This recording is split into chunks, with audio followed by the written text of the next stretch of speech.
broccoli. In fact, I think the only thing we've seen him eat is Pizza Hut and Doritos. Kudos to Pizza Hut and Doritos. They're getting some really good advertisement in this movie. You want a body like that? You eat Pizza Hut and Doritos. It's actually kind of called like the V-shaped body, and the way you get it is by eating things shaped like that. So like slices of pizza and Doritos. You are what you eat, man. Anyway, Paget cuts his hair, and holy shit, he's hot now. Talking about her makeup. He thinks that she shouldn't wear makeup. Wow. That's really unique of you to think that, dude. And actually, I'm pretty sure girls love it when you tell them that you don't like their makeup. That's actually kind of a girl's dream. Why did I think he was gonna pull back her hair and it was just gonna be another product placement? No, babe. I'm talking about your delicious Captain Crunch cereal. You shouldn't be afraid to crunchitize me, Captain. This is a movie that knows what kids want, dude. And what kids want is Macklemore. Now look, in my opinion, this movie is not very good. There's a lot of things that it does poorly. In fact, I think most things it does poorly. But also, this movie is not made for me. This movie is made for kids, specifically kids that like Addison Rae. And I think that if you were a kid that liked Addison Rae, I think you would like this movie because it has Addison Rae. I also think that it will make you spontaneously want to eat Lucky Charms and own a Lexus. And you know what? Whether or not I like it, it really doesn't have any bearing on how like successful this movie is or the adoption of this movie, because guess what? This movie was like the most popular movie on Netflix the week it came out, and it did so well that Netflix just signed a deal with Addison Rae for her to do several more films with Netflix. Which, you know what? I'm pleased to see. I'm happy for her. You know, this is her first movie she's ever done. She doesn't have any acting experience before this. All she can do is get better, right? I don't think that she'll stay this bad at acting forever, especially if this is something she wants to do. So, you know, congrats, Addison. I hope that things go well for you in the future. You know, if you have any control over the movies, I would advocate for maybe less Lucky Charms in the movie, maybe. But with that being said, I want to try something out. I'm not exactly sure if this will like catch on and this will stick, but I thought it would be fun to try to do like a rating system, almost like a Fantano-esque rating. But I was trying to think of how to do it, and I feel like a rating system out of 10 for movies like this doesn't really work, because when I'm looking for movies to talk about, I'm looking for specifically movies that are so bad that they're funny, okay? And that's really like the prime type of movie I'm looking for. I'm looking for the worst movie that is so bad that it is the most funny. So I feel like I almost need to rate it on like 2 axes. Okay, so here's what I'm thinking. You got like an x-axis and a y-axis. This way is how good a movie is. It's either good or bad. And then on this axis, you have how funny it is that it's bad. Now, this isn't like funny as in like the comedy prowess of the movie. Like I think the movie Airplane is a very good and funny movie. I wouldn't put that up here. I'd actually put that down here, because when I'm saying funny, I mean like funny how bad it is. Airplane is so good and funny that it's not even funny, okay? So that would go down here. Something like Ratatouille or Plan B would go over here. It's so bad that it is so funny. Okay, so maybe here is 5 points, and then here is 5 points, okay? So I'm gonna say that He's All That is pretty bad and kind of funny how bad it is. So I'm gonna put that like here. I suppose that would be like a 4 on the bad scale, and a 2.5 on the funny scale. So let's say this is like a 7 on the scale. I don't have a name for the scale yet. It's gotta be something good and clever. I don't have a name for the scale yet. I don't have a name for it yet. This is just a beta test to see if I like doing this. And if I do, then I'll rate more of the movies that I review. But for now, this is gonna be about a 7. So yeah, let me know what you guys think. Do you agree with my assessment? Why or why not? Let me know in the comments down below, or you can just buzz off and I don't care. Anyway, now it's time to do an ad read. Guys, this video has been sponsored by HelloFresh, America's #1 meal kit. I'm a busy guy, all right? I don't have time to spend browsing the supermarket aisles looking for fun, new, interesting foods to try, looking up recipes, getting a bunch of ingredients, most of which I'll never use again, so I just end up wasting a bunch of food. I'm a busy man. I've got things to do. I got a puppy. You think I want to be at the grocery store wasting my time when I could be at home looking at my puppy? No! And that is precisely why I love HelloFresh so much. Every week, HelloFresh sends me 3 delicious meals that I get to cook, but I don't have to prep. That's because they send me all the instructions, plus the pre-measured ingredients, which means I get to cut down on food waste, and I can get dinner on the table in like 30 minutes, sometimes as little as 20 with some of their quick and easy options. Now, I'm no chef. Honestly, I don't really know how to cook anything unless the instructions are right in front of me, which is why HelloFresh is so great. Their instructions are clear, and the food is so good that I feel like I'm a professional chef by the time I'm done. HelloFresh can fit into your lifestyle with a variety of different plans. They've got low-calorie meals, carb smart meals, vegetarian meals, even pescatarian meals. And they're nice and flexible, so you can add an extra meal every week. You can add lunches or some of their add-ons. Most importantly though, the food really is delicious. There's never been a meal that I've made and been like, oh, I don't want this. It's all been awesome. And a lot of times it's like a new thing that I haven't tried before and probably wouldn't make for myself on an ordinary occasion because I don't want to spend all this time like looking up recipes for stuff I've never heard of before, but it ends up being really good. So if you want to get started, or get cooking, I should say, then go to HelloFresh.com and use my code TrulyGreg14 to get 14 free meals plus free shipping. That's HelloFresh.com, my code TrulyGreg14 to get 14 free meals plus free shipping. Thank you to HelloFresh for sponsoring this video, and thank you to you guys for checking out HelloFresh. It truly is a great service. I love it, and I'm sure you guys will too. So, thanks. All right, well, thank you guys for watching this video. If you're new here and you're not subscribed yet, make sure you subscribe and turn on my notifications to join Greg. Again, I've got new merch. If you want to get some, go to DannyGonzalez.store. I'll see you guys next time. Goodbye. What's up, Greg? I hope you're having a great day. Welcome back to another episode of The Great Dan Boney. I am great, and I am Dan. So since it's October, it's getting to be Halloween time, I thought it would be fun if we do another spooky movie review. And to be honest, this movie, Spooky House, is the spookiest movie that I've seen in a while. It's got a spooky house, it's got a spooky guy, and it has an absolutely insane plot twist at the end. I did not see this coming, and you will not either, I guarantee it. Or maybe you will. Now that I've said that there's a plot twist, you might see it coming, but I didn't see it coming. This movie came out in 2002. It has Ben Kingsley in it, so you can expect some good shit coming out of this movie. So without further ado, let's go ahead and check out Spooky House. So the whole first scene, his wife blows up and then she's not where she's supposed to be. Right off the bat, I am left very confused by the first scene. But one thing is for sure, his wife actually is gone. No one knows where his wife is. Then in one of the weirdest tonal shifts I think in any movie I've ever seen, it cuts from him blowing up his wife to just him walking down the street 11 and a half years later with a Jaguar. Just not a care in the world, just walking around outside with a Jaguar in public. People are like jumping out of the way, they're all scared. They're like, holy shit, it's a panther, right? Is that even legal to do? Can you just walk around with a jungle cat? Seems like that shouldn't be legal, but there he goes. Just with this nice, delicate gold chain walking around his murder animal after he killed his wife. So I guess, hey, you know, they have a lot in common. I think one of my favorite parts about this movie is that during this scene, they're playing a theme song for the movie. This movie has a theme song. He's a little creepy, always acting freaky. Everybody wonders why. So you know this movie's about to be fucking awesome, right? Max, I get it. You're gonna get taken away soon. You don't have to make everyone else sad too. The movie never explains this. I don't know where he's living right now. They never say what he's doing now. I don't know if he's just like living on the streets and DCFS is coming soon to take him away. I feel like if that were the case, they would maybe try to expedite that a little bit quicker. I don't think they'd just be like, he can fend for himself for a few months. He'll be fine. But maybe that is the case. I don't know. I've never been an orphan, so. Fuck yeah. The bullies in town, they're always bullying the main group of kids. And they're also thieves. They work for this like mysterious woman who just hires, I guess, like high schoolers to be thieves for her. So in this scene, they've just stumbled upon this van, which is parked outside of the great Zamboni's house, who's the magician from earlier, and they're gonna steal the coffin that's inside of the van.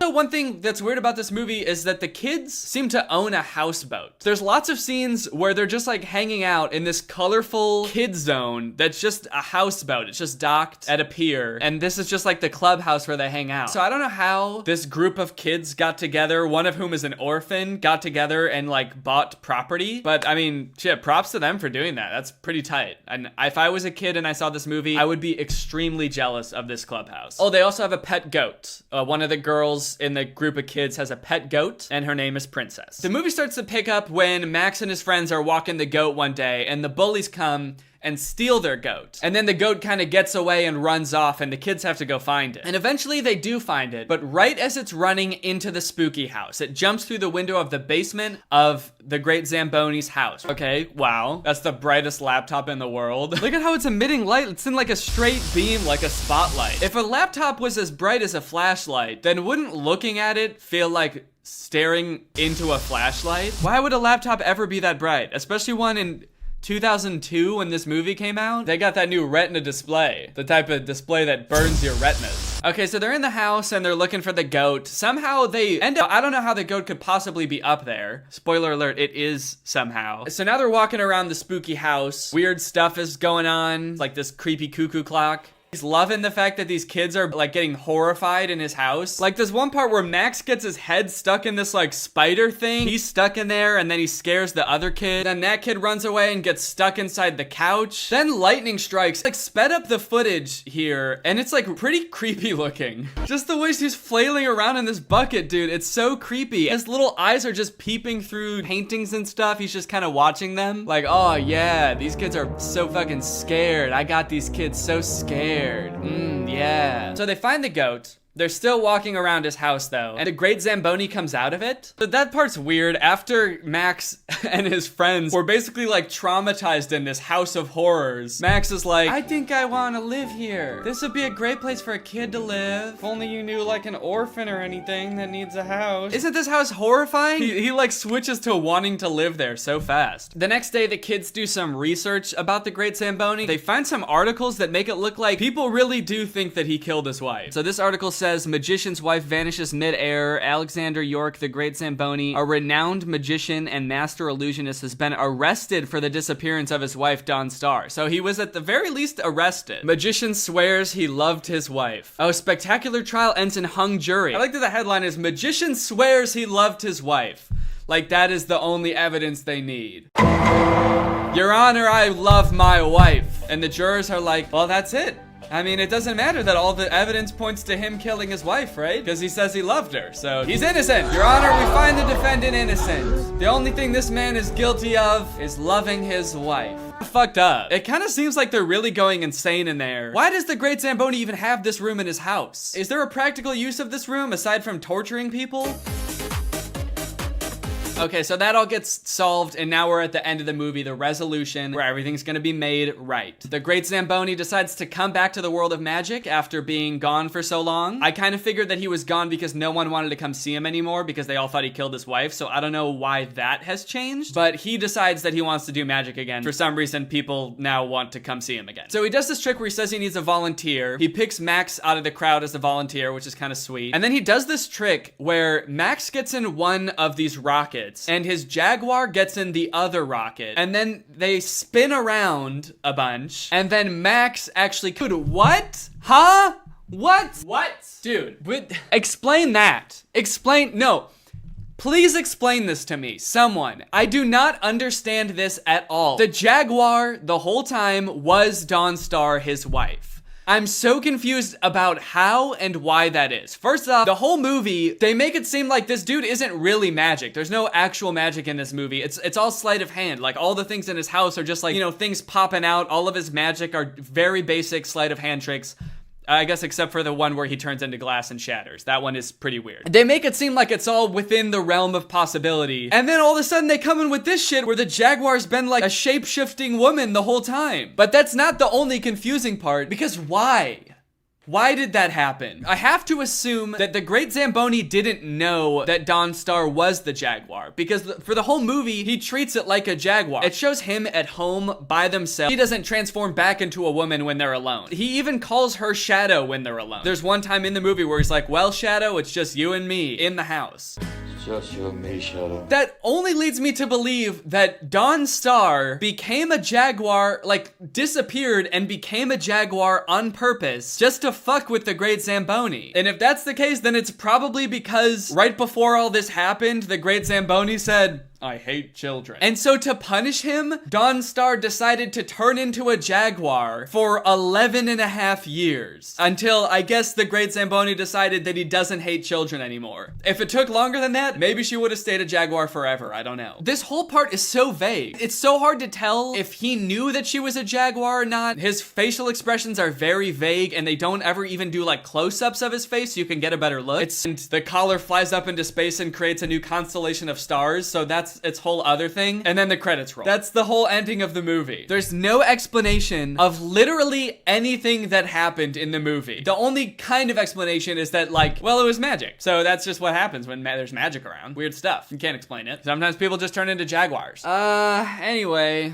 that's the end of the movie. So, I don't know, did you see that coming? I didn't see it coming. Let me know in the comments down below. This video is sponsored by ExpressVPN. Guys, ExpressVPN is the best VPN out there for all of your internet security needs. You see, when you use the internet, your data is at risk. Whether you're using an unencrypted Wi-Fi and your data is at risk of being sniffed by hackers, or you're at home and you can be tracked by your internet service providers or websites and online advertisers. ExpressVPN can protect against all of that by encrypting your data. I use ExpressVPN all the time, but especially in two use cases. First, if I'm ever on a public Wi-Fi, I always make sure to have ExpressVPN on just to make sure that my data is safe and people can't see what I'm doing. And the second is to unblock content that's not available in my area. Since ExpressVPN has server locations in a ton of different countries, you can switch your server location to somewhere else and unblock content that's available there and not the country you are in now. For example, Rick and Morty and Brooklyn Nine-Nine are both available on the UK's Netflix, but not available on the US's Netflix. So if I want to watch those, all I have to do is switch my server location to the UK and suddenly it's available to me. I'll always choose ExpressVPN over other VPNs because they have the fastest speeds. They've got 24/7 customer support. It's super easy to use. You don't really need any technical knowledge. You just open it up, you can pick server locations, you press the big button to connect,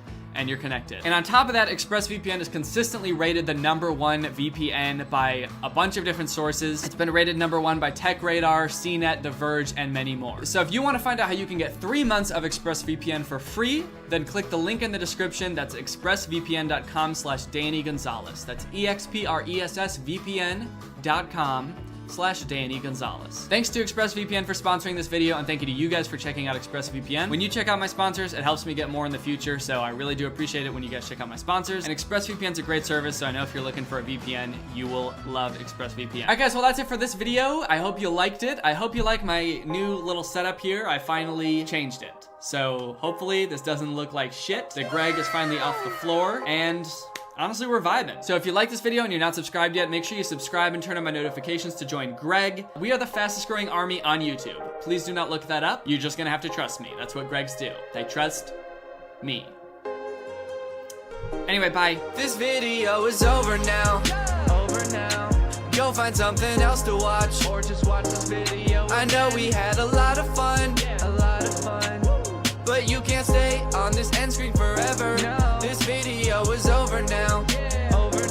So why are you still watching this? I took a couple of minutes the other day and went through and tried to find some of the weirdest fanfics I could find, okay? Wattpad is a lawless place full of scum and villainy. I honestly don't really like to spend more than like 30 seconds on here at a time if I can, because some of the stuff on here really just messes me up to see the kind of stuff that people write about. But today we're saying screw it. We're gonna go through and we're gonna find some of the weirdest stuff people have written about on this website, because some of you need to calm it down. Only thing that's gonna get me through this is a sparkling water, baby. Okay, the first one I found is called John Cena and Bill Nye Love. It's been viewed 18,000 times, and you know it is canon. Except canon is capitalized like it's the brand of camera. I know most of these are probably just like jokes, and people, you know, made these to be funny. The thing that bothers me about Wattpad, and maybe this is just my age showing, but it's really hard to tell sometimes when people are joking. I'm almost positive this one's a joke, but it's still funny to read them, honestly. I'm still gonna read it, and I'm gonna make fun of it like it is real, because you can't prove it's not. But first, this video is sponsored by Native Deodorant. I was already a big fan of Native Deodorant before they reached out to sponsor this video, so my first reaction when they asked if they could sponsor a video was like, yeah, as long as you send me more deodorant, and they did, so thank you, Native. In case you haven't heard of them before, Native Deodorant is aluminum-free, it's paraben-free, it's vegan and cruelty-free deodorant. Native Deodorant applies great, it's not sticky, it dries really quickly. They've got some really great scents. This one is charcoal. I think this one's my favorite. They've got sea salt and cedar, which to me smells like, kind of like foresty. And they've got coconut vanilla, which honestly reminds me of like a really nice smelling candle. They actually offer plastic-free versions of their deodorant too. It's like the same formula, same deodorant, but the packaging is more sustainable, which I think is a fantastic idea. I wish more companies would do stuff like that. And now Native has more than just deodorant. They've got toothpaste, they've got body wash. Usually 3 deodorants would cost you $39, but if you click the link in the description and use my code DannyFurious, it's only $26. That's over 33% off. And with that same code Danny Furious, you can also get 20% off body wash or toothpaste. Thank you to Native Deodorant for sponsoring this video, and thank you to you guys for checking out Native Deodorant. Head on over to the link in the description if you want to check it out. And now let's continue with the video. I feel like you could not pick two people that I would like to see become romantic with each other less. Between John Cena and Bill Nye, dudes have probably never even met. I don't understand how you could ship such random people. All right, the first chapter's called Teach Me How to Wrestle. John Cena walked over to Bill Nye's house. He could drive, of course, but lately he wasn't feeling well. Thank you for clarifying that John Cena does know how to drive. This person's very careful not to slander John Cena right before talking about how he's probably gonna have sex with Bill Nye. He's like, okay, let me get the record straight though. This dude does know how to drive, and he could if he wanted to. Is this comments on this particular part? Okay, I didn't know there was this feature. You can comment on every specific paragraph. Here we go again. This is the beginning of the story, dude. Oh, John Cena's going over to Bill Nye's house? Oh, brother, this ought to be good. We know how this ends. Do we? Why is this on my recommended? Kind of sus, I'll read anyway. You do kind of gotta be in a weird corner of Wattpad for this to show up on your recommended, right? It's not like you're reading, like, what's a normal thing to read about on Wattpad? It's not like you're reading Harry Potter fanfics and this shows up, right? Bill was so perfect. His skin stayed scientifically ageless with each year. All the facts he spoke, it honestly turned John on. Thank you for being honest. I appreciate that. I can't lie to you guys. John was horny as hell. He was going to have what he wanted. He is John Cena after all. That's right. Let's see what people have to say about that part. Okay then. Anyone know what John Cena looks like? I've never seen him. Wait, this is the same guy that commented before about how did this end up in my recommended. He's reading the story and he's like, I don't know who John Cena is, even though there's a picture of him right here. But I'm invested in the story. John opened the door and stepped inside Bill's house. John Cena is here! He screamed, making sure Bill can hear. Scientifically, I suppose so, Bill says. I love that everything Bill Nye does is scientific. He supposes so scientifically, his skin stayed scientifically ageless. I can't wait until they start scientifically making out. John was going to take what was his. I forgot my swag hat last time I was here. Sure, that was his, but that wasn't really what he wanted. Bill raised an eyebrow as he reaches in a shelf, taking the hat out and handing it to John. The atmosphere suddenly changed. Oh shit. Pollution. That's so fucked up. It wasn't innocent anymore. It wasn't swaggy anymore. I don't think it was ever innocent. It's just he showed up screaming. I don't really think you can say it was innocent. He showed up with blood vessels popping out of his head. I'm here! Just an innocent little boy, I'm here. John looked into the hat. There was a condom in it. Sort of a swag hat within a swag hat when you think about it. Let's see if anybody else made that joke. There's 100 comments about this one line. Oh, little plot twist. Seems like they got some people surprised. I love how invested people are in the plot. That crazy old saggy swaggy scientist knew he'd come back. So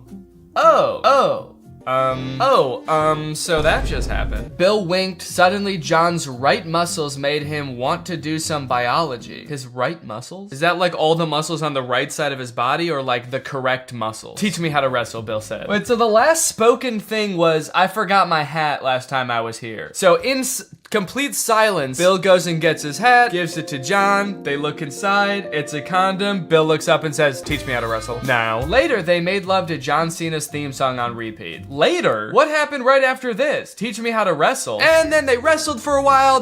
You thought that was gonna lead to them making love? No, dude, they did a lot. They did a lot of other stuff. Later on, they did have sex though. Yeah, they did. Not related to anything that we talked about though. It was a different thing. Okay, next part, biology. Bill hadn't seen John Cena in what seemed like a million light years. What kind of fanfic is this? They just skipped over all the juicy stuff, I guess. Now it's far in the future. Also, light years is a measure of distance. It's the distance that light travels in a year, not a measure of time. So that's like saying Bill hadn't seen John in what seemed like 10 meters. He missed his shouting in his theme song. Oh, how they made love to that theme song on repeat. He still remembered that day. So the things he misses about John is his shouting in his theme song. It's funny, it seems like the person who wrote this doesn't seem to know that much about Bill Nye or John Cena. They just know that like Bill Nye's a science guy. Everything he does is scientific. And John Cena wrestles, yells, and has a theme song. And Bill Nye has a theme song too. And they haven't mentioned that at all. Give Bill a little credit here. He also has a theme song. John was going to visit him that day. He got a text informing him, and it looks like a very informational text indeed. Get ready to see John Cena's dick. Glad they're starting things off innocent as usual. John was always so forward. Bill loved it. Bill heard his doorbell ring, a familiar sound. Yeah, the ringing of a doorbell, that should be pretty familiar. As he heard John screaming into the house, Bill was surprised his neighbors hadn't called the cops. John almost ran up and embraced Bill. Ready for this swaggy dick? Jesus Christ, man. Am I gonna have to edit this whole thing out? Am I gonna have to bleep this? I'm gonna have to review YouTube's monetization policy. Okay, let's see the comments. No comment. I'm gonna tell my crush this. Ready for this swaggy dick? You're gonna tell that to your crush? You know what would be a crazier pickup line? Get ready to see John Cena's dick. Hey baby, thanks for that tasteful nude you just sent me. Now get ready to see John Cena's dick. It's like, what? Wait, whoa, what? And then you send a picture of nothing because you can't see John Cena.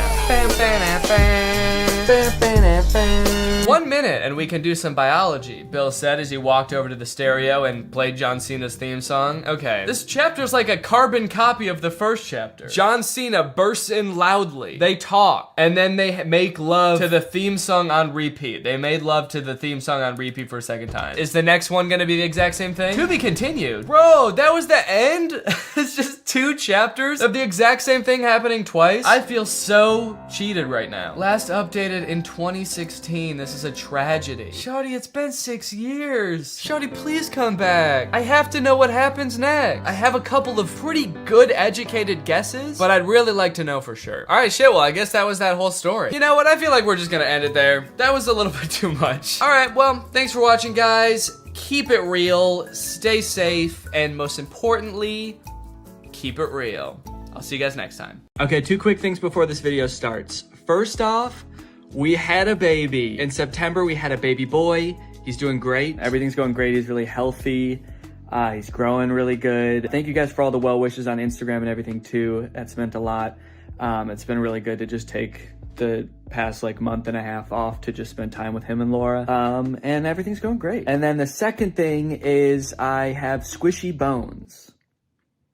Merch designs available now. That's right, ladies and gentlemen. We got Squishy Bones merch and Greg Family Barbecue merch. So good, you're gonna wanna fight your elders, everybody. So square up, head on over to DannyGonzalez.store and check out these beautiful merch designs. These could sell it in the blink of an eye, so you gotta act fast. Also, there's a big store-wide sale going on right now until December 1st. And 4 random orders during this sale are going to receive one of the physical drawings that I did in the fake AI video. So if you want one of those, head on over to DannyGonzalez.store. Thanks. And now here's the video. Public freakouts and Karen videos are of course all the rage. They're constantly going viral to the point where content creators have started to realize this is an easy way to get views on TikTok. And they've started making fake arguments in order to go viral. And today I'm gonna be watching some. Now I haven't seen any of these TikToks yet. I wanted to go into it completely blind. So I've assembled an elite council of content which consists of one guy, his name is Robert, and he put together a list of the must-see TikToks within this genre, so that's what I'm gonna watch.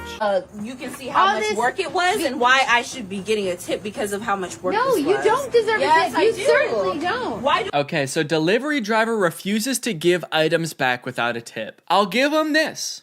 It does seem like a real premise for an argument. It seems like the type of thing you would see on TikTok, and it's got 400,000 likes. So it seems like a lot of people are buying into this premise of this being real. And it does seem like the type of thing that would go viral too, because it's like just divisive enough to get people talking about it. Like, oh, are you guaranteed a tip when you do delivery? Should you expect one? Is this too far of a reaction if you don't get a tip? So I can see why there'd be a lot of comments, and there's like 60,000 comments. I'm a little curious as to why this video is 3.5 minutes long. Like, isn't she just gonna load all the stuff into the car and drive away? You're crushing the ramen noodles for one. With anything. Yes, the ramen noodles are perfectly fine. No, I don't know what you're talking about. No, they're not. They're perfectly I just saw fine. you crush them for They're one. not crushed. And Wait, okay, they spent 10 seconds talking about the tip, and now they're arguing about whether the ramen noodles are crushed. The caption at the top changes to delivery driver refuses to admit she crushed the ramen noodles, and the whole rest of the video is about the ramen noodles. They're not crushed, okay? okay. She takes them out of the package, she pours them in a bowl, she mixes it with water. They sit there eating the ramen noodles together. No, I'm taking all of this back. No, you're not. Yes, I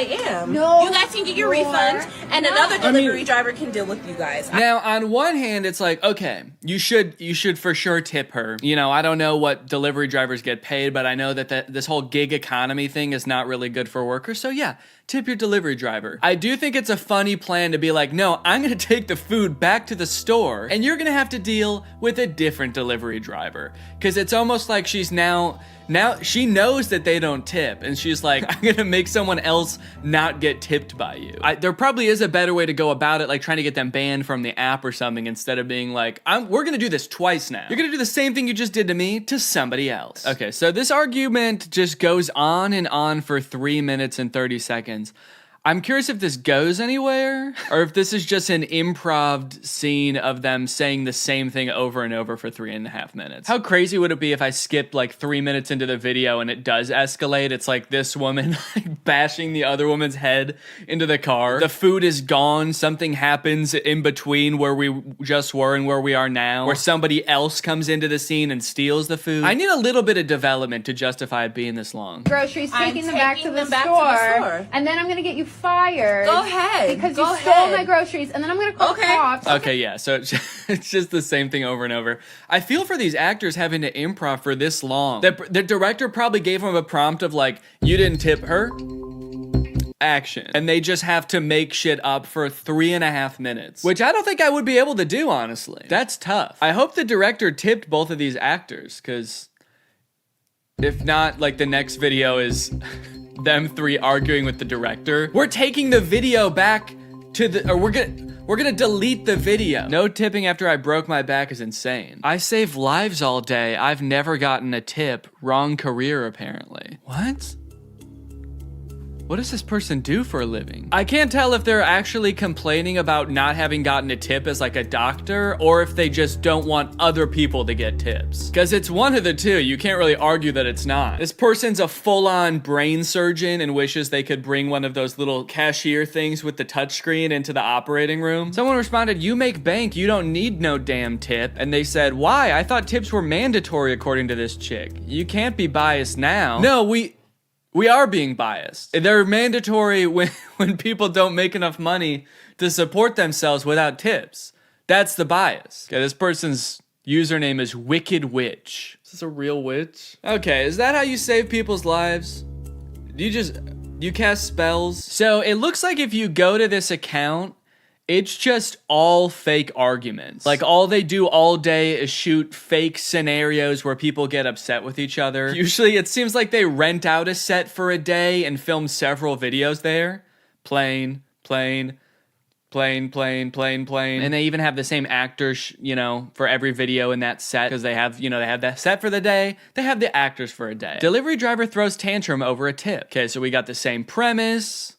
Same car, different guy. What? No, listen, if you're not gonna tip, you're not gonna get this, okay? Are you kidding me right now, man? I've had it with you kids. I've had it with your entire generation. I've had people getting huge. Or do you see how big this batch is? Whoa, this is kind of a twist. It's kind of like an older adult. I mean, not old, he's like middle-aged, but he's getting mad at us kids for not tipping. I feel like usually this conversation is the other way around, where older people are like, you kids, I never got tips when I was your age, and I save lives every day. I toil over a hot cauldron all day, and never once does a hand reach out from the murky ether to offer me a tip. A $400 batch. We paid for it. Yeah, I want it. Well, you're not tipping on it, so you're not getting it. How about that? I don't need to tip. Okay. Yo, wait, okay. Is this, I can't tell if this is just lazy, that they're like reusing all the same thing, the same $400 order, same location, same ramen that he's inevitably about to crush, or is this just the next part of the story? The first delivery driver did cancel the order, she brought the stuff back, and then this guy is bringing the new order, and they're also not tipping him. Man, they could just remake this video over and over and never get their food. Okay? Are you kidding me? No, are you kidding me? Are you kidding me? What is this location also? Is this supposed to be where they live? It looks like the parking lot of like an industrial park or something. I'm sick of delivering to your generation. You guys all live in the middle of parking lots and you never tip. It makes us hard for us delivery drivers who all drive the same Tesla. This generation doesn't know jack. Is that the actor in this? Can't believe you guys can't tell this is fake. Damn, nobody in this generation knows Jack. He's a famous actor. All right, another sticky situation here. This one takes place on the plane. Flight attendants solve the seating bra. Passenger gets upset over bigger passenger. First off, I mean, obviously there's a typo here and they meant brawl. Or maybe it's just like, bra. Dude, the fight, oh wait, it's flight attendant too. Flight attendant solve the seating bra. Well, I guess a flight attendant would be the person to solve the brawl, wouldn't they? Seriously? Why didn't you like buy 2 tickets? What? Why didn't you buy 2 seats? Can't fit in 1 seat. What? One thing I've noticed in all of these videos is they use the same song, like the happy-go-lucky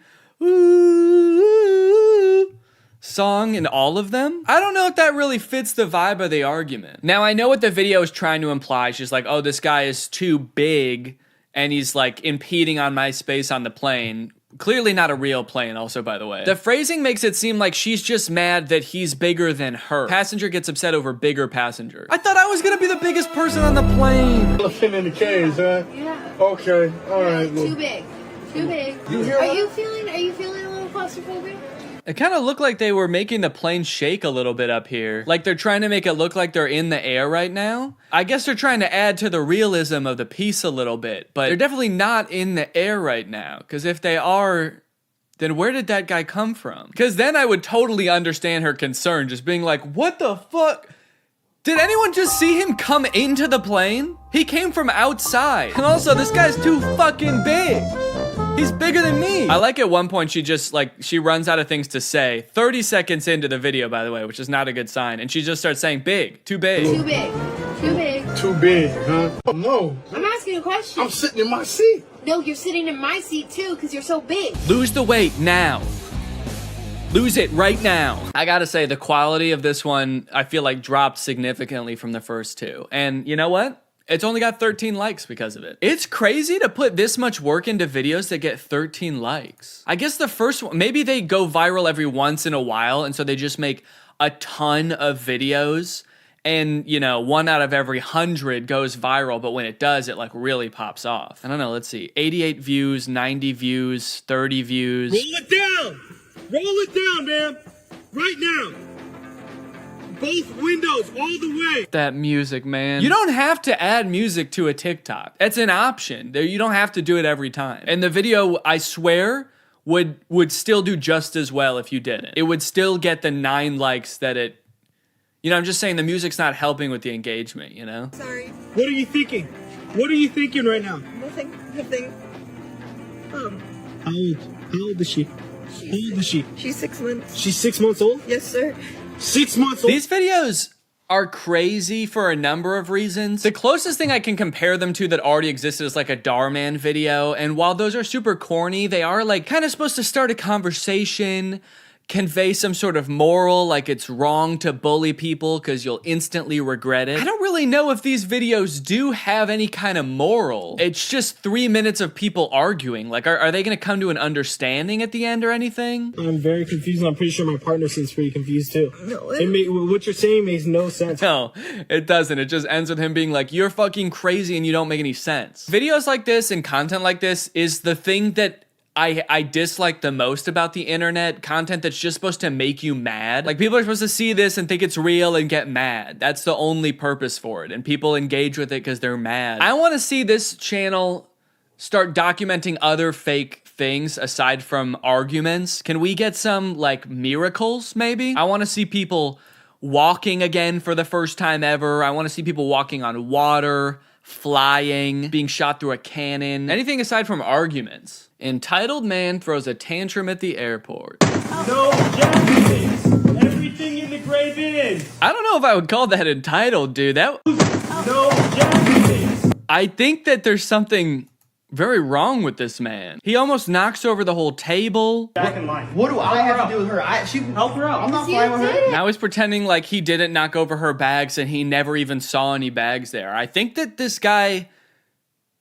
there really is something wrong with this man. Entitled man throws a tantrum at the airport seems a little dismissive of whatever he's going through. They gotta change this title to like entitled man was maybe just poisoned or something. I'm so curious about the business model of this account. They have 15,000 followers. Their videos don't get that many views, yet they're like consistently renting out locations, hiring actors to film these videos. I'm so curious where the money's coming from. Unless these are ripped from a different account, but it doesn't seem like they are. In conclusion, if you're gonna make fake videos like this, every once in a while, sprinkle in something cool, dude. Sprinkle in a cool, like, insane miracle happening. That's what this account should do. It should try to make it seem as real as possible, and then every once in a while, it's like, man comes out of coma that he's been in for 3 years, and he knows how to juggle now! Do something like that. Anyways, it's time to talk about today's sponsor. Are you too busy with holiday plans to prep and cook meals? Maybe you've got better things to do. Maybe you've got a tiny little newborn baby and you're too busy just kind of holding him like this and looking at him. That's just an example I thought of off the top of my head. Well, if that applies to you, well then you're in luck because today's video is sponsored by Factor. With Factor, you get to skip the trips to the grocery store, the prepping, the cleanup, while still getting the flavor and nutritional quality that you want from your meals. Factor delivers fresh, never frozen meals straight to your door that are ready to eat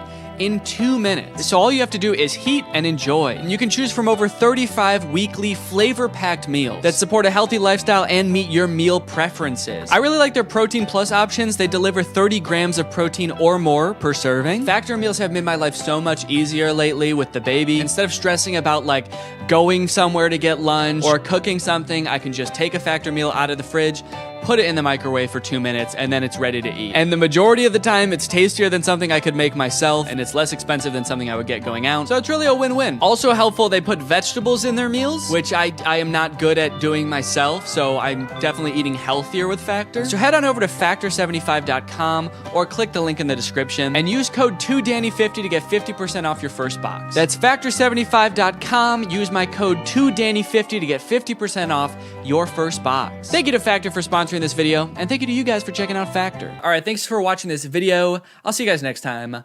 Bye-bye.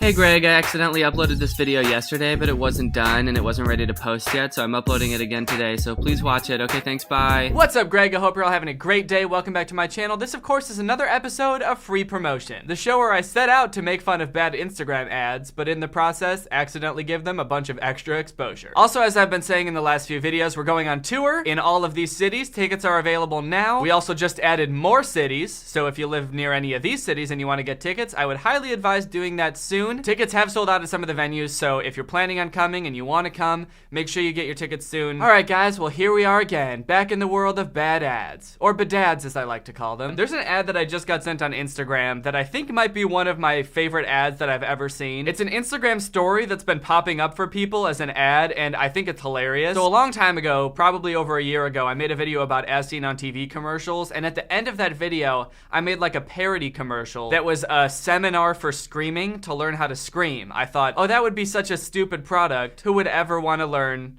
how to scream? So anyway, here's this ad. I'm telling you, this is gonna make your screaming badass.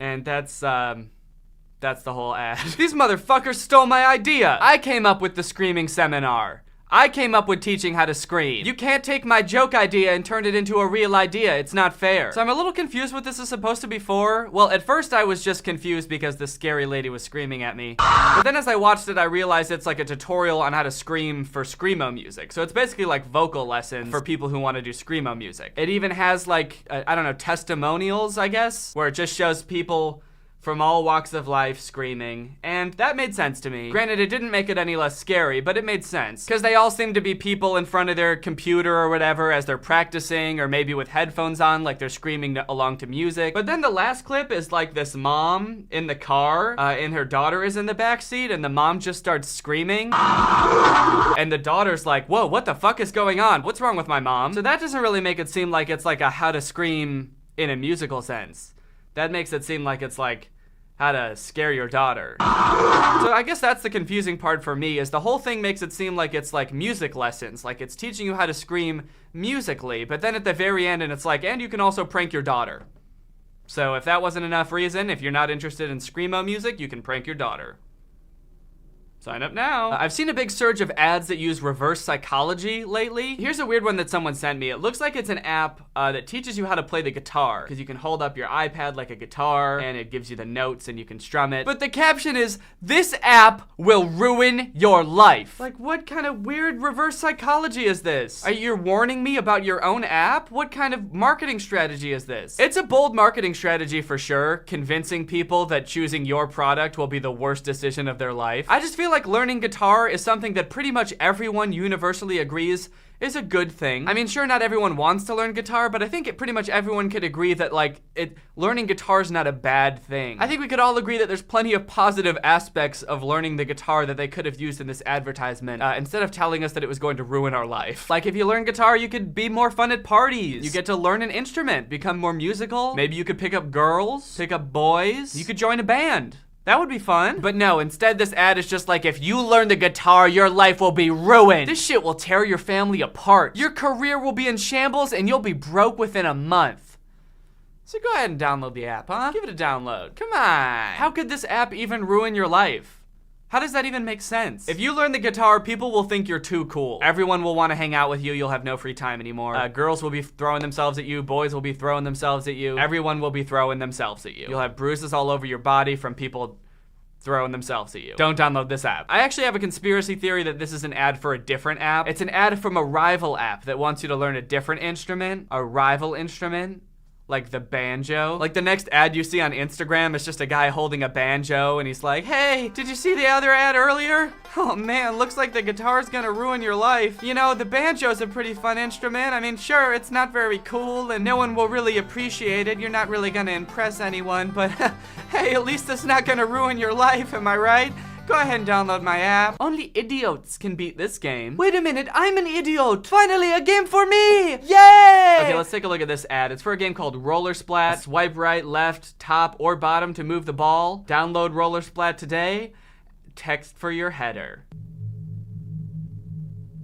What? I have no idea what to think of this one. I mean, I'm just at wit's end trying to figure out what's going on here. Did they really forget to add text to the header? Did they really publish this ad and spend probably thousands of dollars advertising this on people's Instagram pages, and they forgot to put text on the header? Is text for header code for something? Is it slang that I don't get? Does the youth of today say text for your header to mean like really fun, very good game? Or did they do this on purpose? And this is really how weird Instagram game ads have gotten. Like, the only way that you can stick out as an ad now is by making it seem like you forgot to finish the ad before you published it. All the games now have to make their ads look like they were like making the game ad and then they accidentally slipped and hit submit, and then they were like, "Oh no, I accidentally hit submit, and now oh no, I'm accidentally typing in a marketing budget of $20,000 on Instagram's backend, and oh no, I'm hitting submit again on accident, and oh no, I'm leaving it up even after seeing the mistake. Oh no, I'm such an idiot. I'm gonna get fired for sure." This ad got sent to me a bunch. It looks like some little gardening game. I don't know why it's being played on the floor and not a phone, because it's definitely a game for phones. But the caption on the video says, "Named after my ex." So out of curiosity, I was like, okay, what is the joke gonna be here? Is the game gonna be called like bitch or something? So at the end of the ad, it says that the game is called Niwashi. So that must be a different language,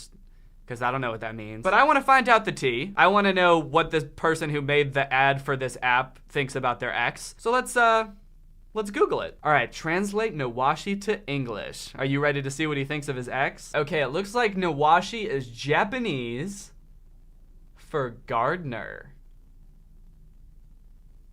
Huh? Named after my ex. Dude, my ex was such a fucking gardener. She was always like de-weeding my flower beds and fertilizing my grass. I had to break up with her, dude. I mean, she was such a gardener, I had to make a whole app. If you guys watched the last Badads video that I did, you'll remember this game, Girls X Battle 2. I think in the last video, it showed how you could have a girlfriend who could go from being in 5th grade to being pregnant or something like that. And since then, people have been sending me a lot of ads for that game, so let's see how they've been advertising since I made that last video. Oh no. Oh no. No, no, no, no, no, no, no, no, no, no. Please do not tell me that this is what this game is. Fighting women and trapping them in little balls? Please. What? Please tell me that there's not a game on the App Store where you fight women and put them in little balls. Like, Pokemon is already weird enough when you think about it for too long. The fact that you're basically dogfighting just with made-up creatures. But we definitely don't need a version where you're walking around collecting women and battling them. I don't think that that's something that we need. Wait, what the fuck? And look at the actual names of the options. Okay, so there's bag. So if you need any items while you're fighting this girl, you can reach into your bag and get those. You can escape. I don't think that you're gonna be the one who needs to escape from this situation. Just a thought. You can pet the girl. Yikes. And then the one with the Pokeball icon just says accost. Accost? Accost. Wait, what does accost mean? Accost, to approach and address someone boldly or aggressively. Yeah, I kind of feel like we've already done that. I think that ship has sailed. If we're close enough to pet this girl or do whatever we're gonna do with what we're pulling out of our bag, I'm gonna guess that we've already accosted her. I'm gonna guess that we've already aggressively approached this woman. Speaking of being creepy to women, how about another Game of Sultans ad? So there's this picture of a girl who starts as a little baby, and then she turns into a girl, and then she turns into a woman. And the caption is, a game that allows you to marry and have children. How long does it take you to get promoted from a baby to a queen? This ad only has 2 sentences and it fucked both of them up. I get where they were going with the first one. It's saying you can marry someone and then you can have children, but I feel like they could have worded it way better, because when I read it for the first time, I thought it was saying that you can marry and have children. Like you could either marry children or you could have children. And I hope that's not what it means, and I don't think that's what it means. I just feel like they should word that better. And the second sentence kind of only reinforces that. How long does it take you to get promoted from a baby to a queen? Like, that makes it sound like the emperor is walking around just scouting out for a baby that he can promote to a queen. You! Who are you? Me? Well, I'm just a humble servant, sir. No, not you. Her. My baby? Yes, her. I'd like to promote her. Oh my goodness, thank you, sir. I've always dreamed of my child having a better life than I. And she certainly will. She shall be my queen. If you reach 2048 in 60 seconds, you can watch The Lion King. Wow. Okay, you know your boy couldn't do an episode of Badads without talking about some episode ads. Actually, I don't think any of these are from Episode. I think that they might all be copycat games. There's lots of copycat games of Episode now. Like, just like choose your own story games, and they all advertise in the weirdest way on Instagram. So in this one, I guess you can choose to fake your pregnancy test, and then when you show the father, who I assume is the father of the baby and not your father, because that would be weird. He's so happy. Look, he's already sold your apartment. He bought a camper. He's so excited to have a baby. He put the rest of the money in a college fund. Wow. What a happy thing. But then you get to the end of the scenario and the app is like, hold up, do you want to do that again, only different and worse? Let's run that back and do it the other way. So then it rewinds, and then it shows you deciding to be honest and just show him that you're not really pregnant, and you show it to the father, and then he's like, oh, well, maybe we're not meant to be a family. I'm leaving. Farewell! And then I guess he just leaves forever. He was so mad at you for not being pregnant that he just left. He says farewell. That's the last thing he says to her. He ends the entire relationship with farewell. Who in the history of the entire world has ever ended a relationship by saying farewell? What a whimsical word to use in such a dark situation. I think this is a sign from the universe that we're not meant to be together. I thought you were the one, but I'm starting to think that I was wrong. As much as it pains me to do this, I just don't think I can do this anymore. Farewell, goodbye, goodbye, farewell. I must go find someone else to have my baby. Okay, this one starts off with this girl thinking, I feel like my crush isn't into me anymore. And then you have 2 options. You can either find another crush, which I think makes sense, or you could use the cushion. And I guess use the cushion means that you make everyone think that you're pregnant. So I guess she's gonna try to make her crush think that he got her pregnant, which is just weird, because when I think crush, I think like there's not already the connection there, like it's a new thing. She has a crush on him, but she's not sure if he likes him too. Like there's no history. There's no implication that they've already had sex, is what I'm trying to say. Like she's gonna be like, hey Brad, I heard you like someone else now, but guess what? You can't leave me because I'm pregnant. We've never even spoken before. Well, you better start talking to me then, bitch, because we have a child to raise. All right, let's check out this scene. Let's see what's going on here. There's this girl who's being absolutely just squeezed by this man, and he says, you're sexy pregnant. So just a weird thing to say to someone. Weird wording, weird sentiment, weird all of it. And your two options are, let's do this, or my water just broke. So those are two drastically different options it gives you. I just have to say that I'm very confused by the second one. My water just broke. Like, at first I thought she was like just gonna lie and say her water broke so she could leave. Like, she's just gonna be like, oh, I'm sorry, my water broke. I guess I can't have sex because I have to go have a baby. Bye-bye. But from what I've learned, and correct me if I'm wrong, because I often am, but from what I know about giving birth, it's not very easy to fake your water breaking. So if that's not the case, because we can't lie about our water breaking, then is this option to make her water break on command? Do we have that much power in this game? Or is this woman like a superhero who can just bust her water open on command? That's like a superpower. It's not a very good superpower, but it could be considered a superpower. All right, Greg, well, I hope you enjoyed this video. If you're new here and you're not subscribed, make sure you subscribe and turn on my notifications to join Greg. Greg is what I call my fan base on YouTube, but we're not just a fan base, we're a family, because we all love each other and hold just a tiny little bit of resentment towards one another. Like I said at the beginning of the video, if you want to get tickets for the tour, make sure you do that quick, because they might sell out, and then if they do, and you wanted to come and you didn't get a ticket, then you're gonna be sad. If you want to get some merch that says Greg on it, or any of my other merch, go to dannygonzalez.store, or click the link in the description. All right, thank you, Phoebe Westbrooks, for turning on my notifications. You are truly Greg. I'm currently in America and not a different country, and I'll see you guys next time with a really interesting video where I kick a ball so hard that my shoe flies off. Bye. This video is over now. Go find something else to watch, or just watch this video. I know we had a lot of fun, but you can't stay on this end screen forever.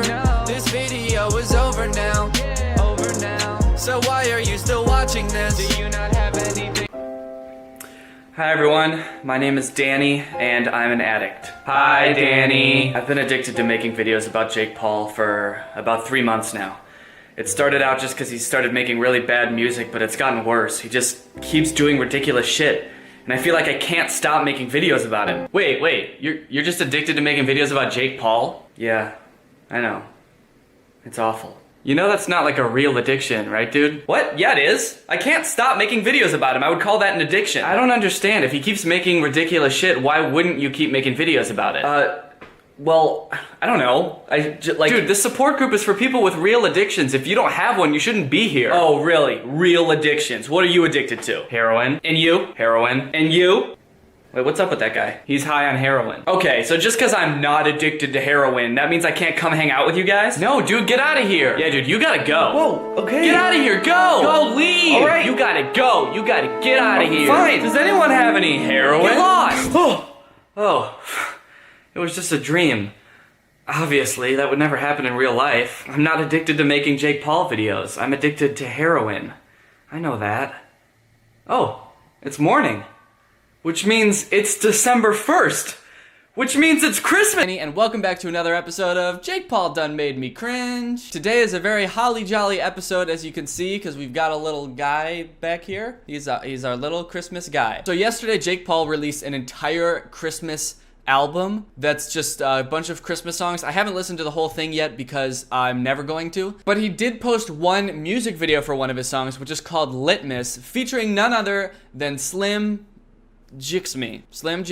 He's a famous rapper, and Jake Paul has gotten him to join forces with him on this beautiful song called Litmus. In case you haven't heard, this isn't the first time Jake Paul has gotten a big rapper to be in one of his music videos. The last music video he posted was a remix to It's Everyday Bro with Gucci Mane, or Gucci Man. How is it pronounced? Gucci Mane? And that was very odd. It was pretty awkward, honestly. It seemed like Gucci Mane did not want to be there. That's just the vibe that I got from the whole thing. So I'm curious to see what Slim Jixme is gonna be like in this music video. So without further ado, let's just go ahead and give it a little look-see, a little watch. But before we start, I just wanted to say that Greg merch is out now. You can get it at dannygonzalez.shop. That's all the plug I'll give. Link is in the description. All right, let's watch this music video and see what we got going on. So the music video starts with this tiny little skit at the beginning of it. I don't know why that's become such a thing now, making little skits at the beginning of your music videos. The one that he made with Gucci Mane has a little skit at the beginning of it, and it's literally just them sitting in a car, and Jake goes,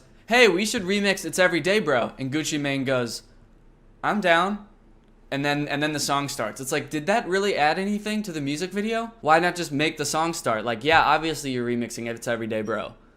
That's what the song is. Yeah, it's a good idea. Honestly, that skit is probably just to make it seem like Jake Paul didn't have to pay Gucci Mane to be in the video with him. And they're just buds, and they were just happen to be hanging out in a car. I just don't understand the trend of putting little skits at the beginning of your music videos. But anyway, so you got Jake Paul here dressed as a grandma, and he's holding this kid who looks deeply disturbed, and he's knitting, and he's telling everybody about how the Christmas didn't used to be so lit. Christmas is lit, Christmas litmus. It's like he's trying to explain the pun that he's making. Like he's like, guys, it's lit and Christmas litmus. Like, dude, we get the pun. You just put lit and Christmas together, so it's litmus. You don't have to explain it. I'm just happy that we're saying Christmas in this country again. Merry Christmas. Honestly, Jake Paul, he's gotten rid of Happy Holidays, and he's saying...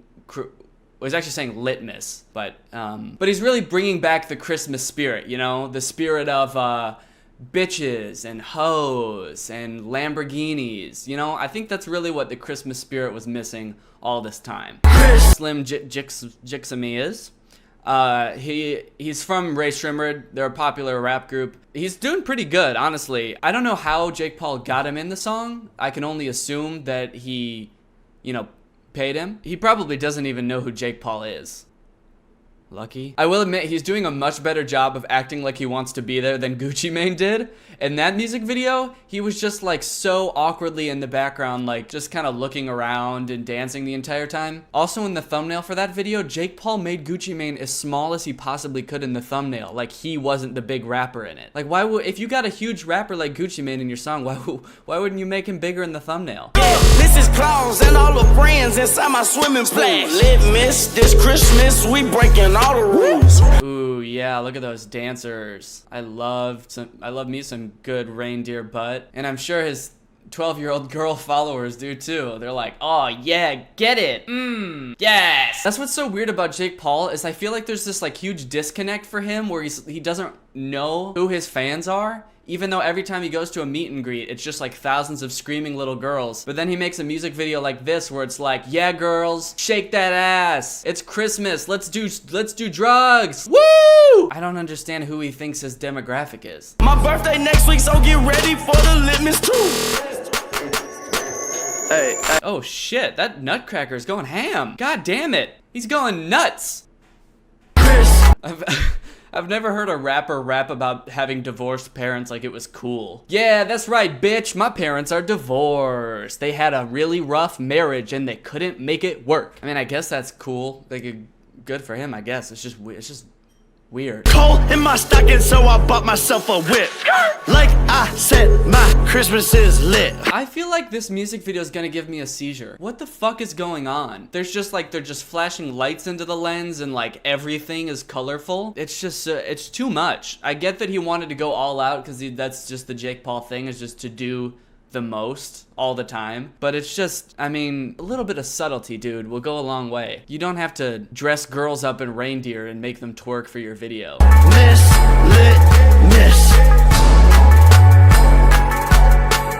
It's available on iTunes and Spotify for all of you out there who want to download it. Maybe play it for your parents or something. Okay, so that's the whole song. That's the rap. Honestly, not as bad as I was expecting. It's just bizarre. The Slim Jixamy verse was like decent, and he definitely made the whole video better overall by looking like he actually wanted to be there.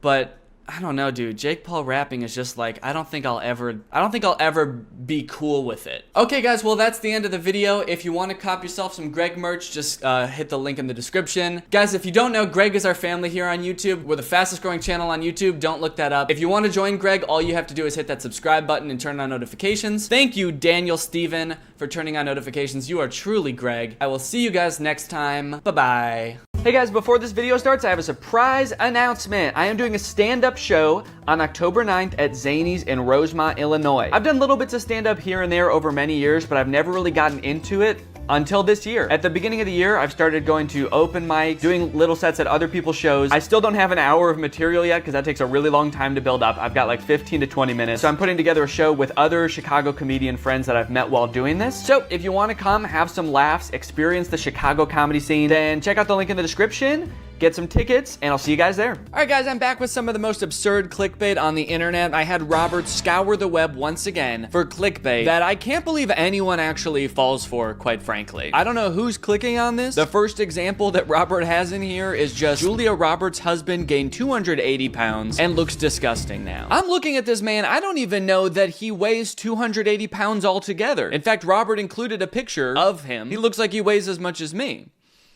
And I weigh 30 pounds. So a recent picture of Julia Roberts and her husband, who does not actually look disgusting and also appears to weigh less than 280 pounds total. Yeah, that's what you might assume, but you're not taking into account the fact that Julia Roberts' husband is actually 20 feet tall. So actually 280 pounds is kind of nothing to him. I kind of skipped over the fact that they called him disgusting looking. He looks fine. He looks normal. Of course he doesn't look disgusting. He's a handsome looking guy. There's two drastically different levels of enthusiasm in this picture, but I wouldn't say that makes either of them look nasty or vile. Guy Fieri's new wife might look familiar. This ad would not work on me at all because 1, I don't care about Guy Fieri. 2, I can tell you right off the bat, that's definitely not his wife. And 3, that guy doesn't look familiar either. I don't know. Is that Matthew McConaughey? I actually can't. Maybe it is. I can't tell. It's definitely not his wife though. But now I do kind of have the urge to look up what Guy Fieri's new wife actually looks like. Okay, well, Guy Fieri has been married to the same woman since 1995, so I don't think he has a new wife. I guess new in like relation to the history of the entire universe, maybe, but maybe I should actually look at what his wife looks like and then decide if she actually does look familiar. Mom? Holy cow, she does look familiar, dude. I guess that ad was just specifically for me. They spent 20 grand on an ad just for me to see that's like, Danny, you might want to see Guy Fieri's new wife. Sandra Bullock's son is all grown and he looks familiar. Okay. Is this like a new ad format? This is like using the phrase "I survived" in a YouTube thumbnail. Saying that somebody looks familiar is a goated clickbait strategy, apparently, for nonsense articles. Is that Keanu Reeves? I feel like that is not Sandra Bullock's son. That's definitely Keanu Reeves. What are they implying? They're probably trying to imply that like Sandra Bullock had a kid with Keanu Reeves, so her son like grew up and looks just like him or something. For some reason, in my head, the first thing that I thought of was like, they think Keanu Reeves is a time traveler? That's what they're trying to imply. But no, the first one makes a lot more sense. 21 celebs who have grown into horrible looking creatures. Good Lord, that's mean. And maybe I just don't know who celebrities are, and so that's my bad, but this is not good clickbait. I don't even know who this is. So clickbait wouldn't work on me, because I'd be like, someone I never heard of before looks even different than I never knew they did. Don't care. Oh, and Robert was nice enough to include that actually she looks like this now. So not a horrible looking creature at all. Actually, a pretty normal looking creature, if you ask me. 21 stars who have grown into horrible looking creatures. God, dude. Does this work? Does this get people to click on? I guess I need to make my titles and thumbnails meaner to get people to click on them, maybe. Maybe I'm being too nice in my titles and thumbnails. Maybe I should start copying these formats for my own thumbnails. Next video I post is gonna be like, I turned into a horrible looking creature. And it'll be a picture of me on the left, and then on the right, it's just like it's an actual horrible looking creature. It's like a swamp monster, one of those blobfish. And then I could do this one too. It could just be a close-up of my face and the title is Look Familiar? A list of the 15 most peaceful dogs. Honestly, dude, this is a good article. Solid picture, great article. I would click on this. I see nothing wrong with this one, actually. Only thing wrong with this list is that the list is not longer, actually. Show me 30 of the most peaceful dogs. Yo, I didn't even tell Robert that this video was sponsored by Sundays for Dogs, but this is the perfect opportunity to talk about Sundays. Sundays for Dogs. If you prioritize your dog's health, you know that finding a food that they both like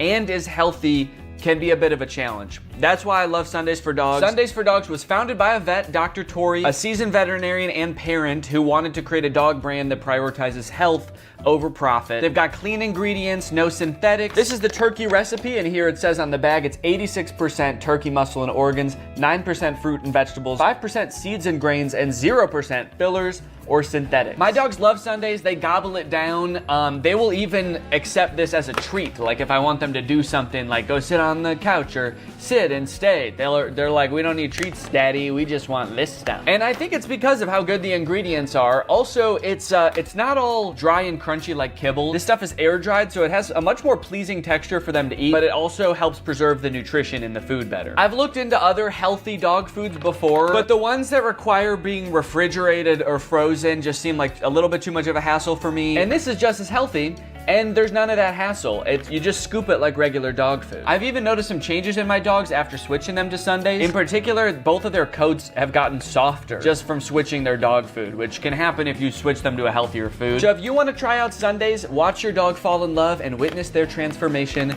then click the link in the description or use my code GREG40 to get 40% off your first order. That's GREG40 for 40% off your first order. Thank you to Sundays for Dogs for sponsoring this video. Thank you to you guys for checking out Sundays. Now back to the video. You won't believe what these child stars look like now. Whoa, that's crazy. Dewey had a glow up. Well, his name was Dewey, right? Dewey? Is that right, or am I thinking of like Donald Duck's nephews? Dewey from Malcolm in the Middle? Okay, it is Dewey. But I also think Dewey is one of Donald Duck's nephews. Yes, it is. See? Dewey Duck. That'd be crazy if Dewey Duck grew up to look like this. Dewey Duck just grew up and he looks familiar. She was a star. Now she works in Detroit. Who is that? She couldn't have been that big of a star because I don't know who she is. But I guess I'm happy for her that she has a job in Detroit now. That's cool. Detlef Schrempf is no longer an NBA player.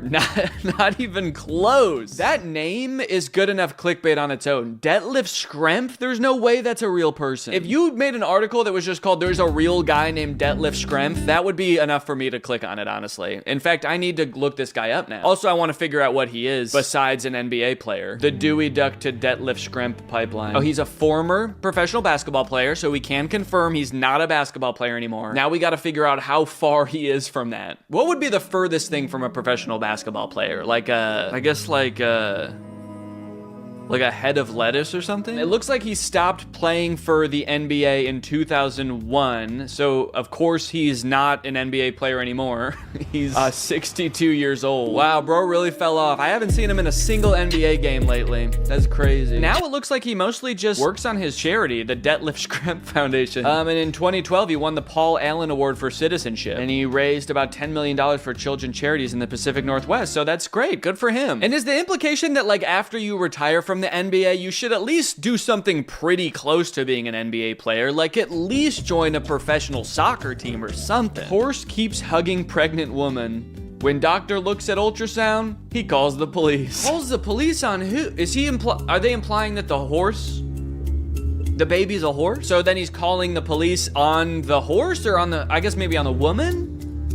On the baby? He's like, yo, you are not allowed to be half horse. Straight to jail with your half horse ass. Costco shoppers say this $7 generic Cialis is actually worth it. I like this one because it looks like both the man and the woman were enhanced to look completely different. Or this photo's just AI. But it kind of just looks like they both have insane face filters on. Like this is actually a young guy with an old filter on. This woman looks nothing like this. This is just a photo of two very normal looking people that is photoshopped to hell. Also, like the reflection of his glasses is just him pointing his finger like this. Yeah, this is AI for sure. A brood of worms will crawl out if you drink this at night. Is it just a glass of worms? Like there would have to be worms already in me in order for that to happen, right? So it's gotta just be like, it's worm egg. Is this a good thing? Is it a bad thing? I like that he's pointing at one of the worms. This one's my friend. Please drink the liquid so you can free my friend. Japanese grip device could delay assisted living for millions. What does that mean? The torque ball? Oh, okay. So they're saying if you work on your grip, as you get older, perhaps you won't have to go into assisted living because you got such good grip that you can hold on like crazy. Okay, I have the actual link here. Let's take a look. How this Japanese device helped our family postpone the assisted living conversation. We tried to get my dad into an assisted living thing and he just grabbed onto my throat and wouldn't let go. And he said, no, I'm not going. And this dude's got a crazy grip strength. This is a really long article. Oh my gosh. 79, Margaret had switched to pull-on clothes because she couldn't manage buttons. 3 weeks after starting Torque Ball, she called me in tears. She's like, I can't drink a glass of water anymore. Every time I pick it up, it shatters in my hands. My grip is insane. Okay, so so yeah, it's just a ball that measures the torque of your grip. I got a ball that measures the torque of my grip. Okay, sorry. And it looks like this is for sale. I wonder how much it costs, this torque ball. Yo, $80 for the torque ball. All right, okay, this was a tangent. Let's get back to the list, guys. This guy did the coolest but possibly most illegal DIY project ever. The end result, genius. Can't imagine how this would be more illegal than regular graffiti. Maybe he had to carve into it to get it to grow like that? 8-year-old starts singing with her eyes closed. Oh. It's like singing with her eyes. She's like using her eyelids as lips. But when she opens her eyes, my jaw dropped. Oh my God. I was left breathless in seconds. What could have happened when she opened her eyes? She at first had normal eyes, then she closed them. She started singing, and when she opened them, she was possessed. Her eyes were black as night, and her voice was wretched. After she opened her eyes, she was a disgusting creature. How to empty your bowels every morning. Top surgeon explains how. And here's a little picture of what it looks like when you empty your bowels. Anyone else be laying eggs in the morning? That was stupid. Let's think of a different joke. Or not. Extra large headed human species found in China's woodlands. Like fossils, or they actually found this guy? But it looks like we got the link, gang, so let's find out. Homo big heads. This is not real. Homo big heads, newfound human species roamed China's woodlands with extra large heads. Okay, so I don't even know if this article is real, but it's just talking about how they found a new species that lived 300,000 years ago in Asia, and they have notably larger heads than Neanderthals and Homo sapiens. Still think it's mean to call them Homo big heads, but whatever. I seriously can't believe what I saw. This is unreal. When you find out what these kids are jumping into, your jaw will drop. This is unbelievable. I've never seen anything like this in my entire life. Wow. They're jumping into a wood chipper. This is incredible, guys. Please share this. It's amazing. Baby ducks see water for the first time. Can you believe what they do? I like to imagine this as 2 separate sentences. Can you believe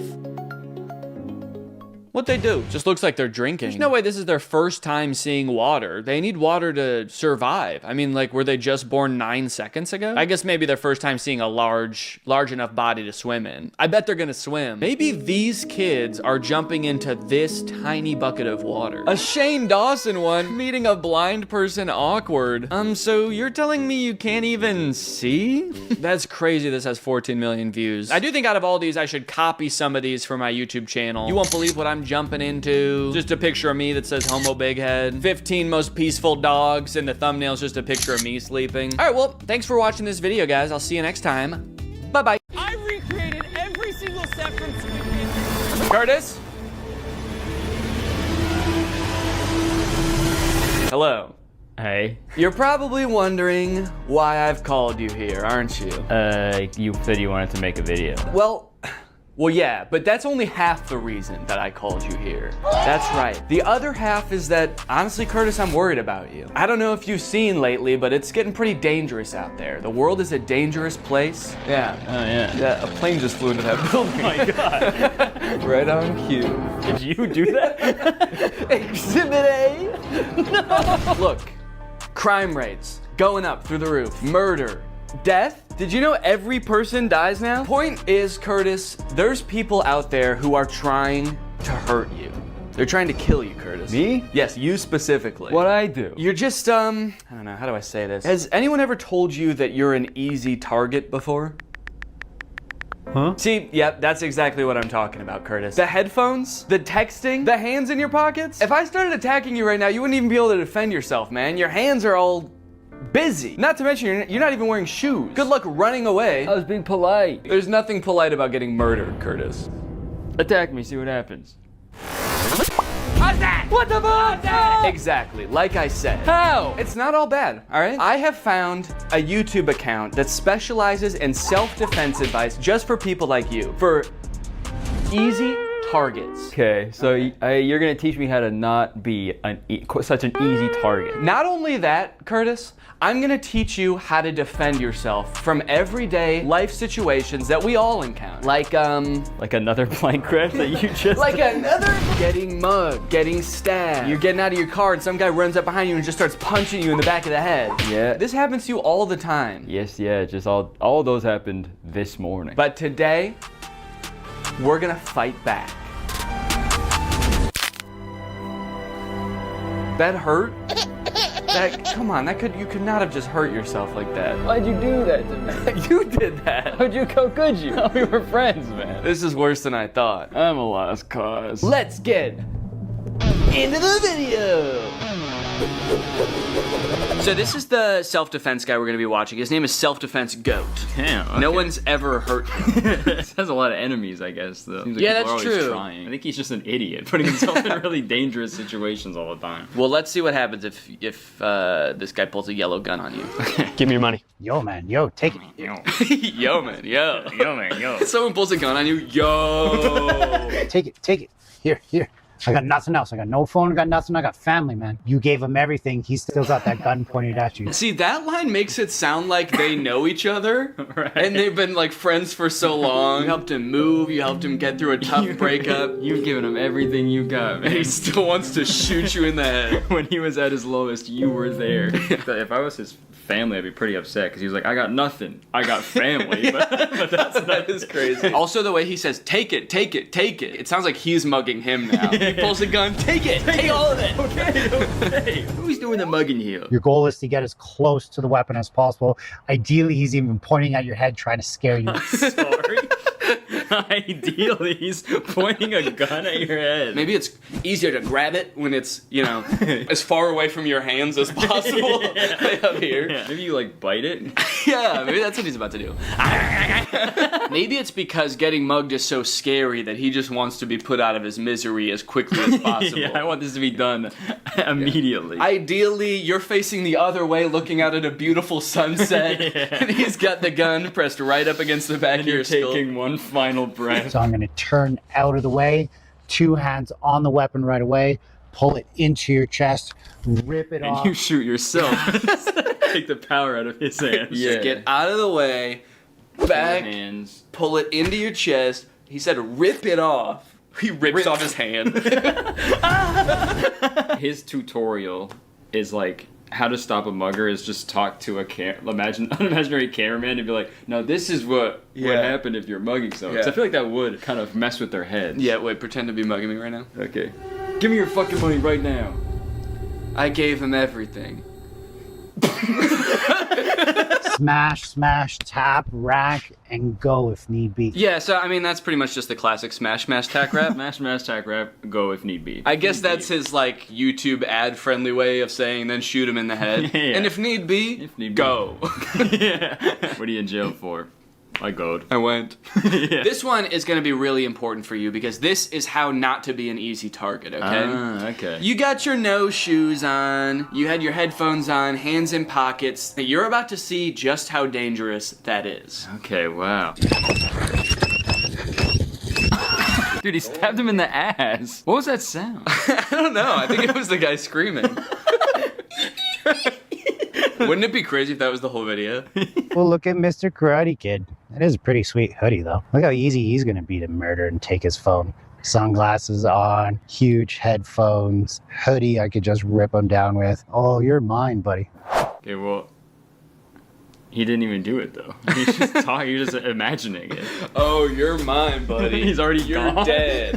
He's like, Oh, I'm going to enjoy this one. all right, yeah, it's not. Oh, yeah. Wait, where'd he go? It's nighttime all of a sudden. Is he saying that out loud? It must be in his head. Okay. Now let's find out how to not be an easy target. Oh, look at Denim Dan. This guy's going to be an easy target. Well, maybe not. He's got kind of this desk there. He's walking pretty confident. So the caption says desk stare, but I think he's saying death stare. Desk there. Oh. He's got kind of this desk, got like a desk strapped to his. I feel like that gaming. I guess it's a pretty hard target. You got a big desk in the way. Yeah, he's clearly cracked at Fortnite. This desk there. He's walking pretty confident. Yeah, he also says he's walking pretty confidently as this guy is like... Yeah, he's so scared. How are you supposed to, like, other people walking down the street, like... This guy's easy to fucking kill. He's only got one earbud in. Jacket versus hoodie. It's my favorite Mr. Beast video. Jacket versus hoodie. It's your lucky day, Denim Dan. It's your lucky day. Wait, he did say that. Denim Dan, it's your lucky day. Okay, well that actually does make him seem more crazy. Yeah. I'd be so terrified if I was walking by someone who was like, this guy would be easy to kill and steal his phone. Wait, Maybe not. He's got a confident walk. You could be Denim Dan if you wanted to. Yeah, I guess I should have been wearing denim for this video. Yeah. Jean jacket. Jean hat. Gene Wilder. Gene Wilder's here. Hang on a second, guys, because I've got a self-defense technique of my own. Today's sponsor, ExpressVPN. Guys, using the internet without ExpressVPN is like walking around a park with flip-flops and headphones. It makes you an easy target. Did you know your internet service provider can legally collect data about every single website you go to and then sell that information to advertisers? Luckily, when you use ExpressVPN, it becomes like your armor.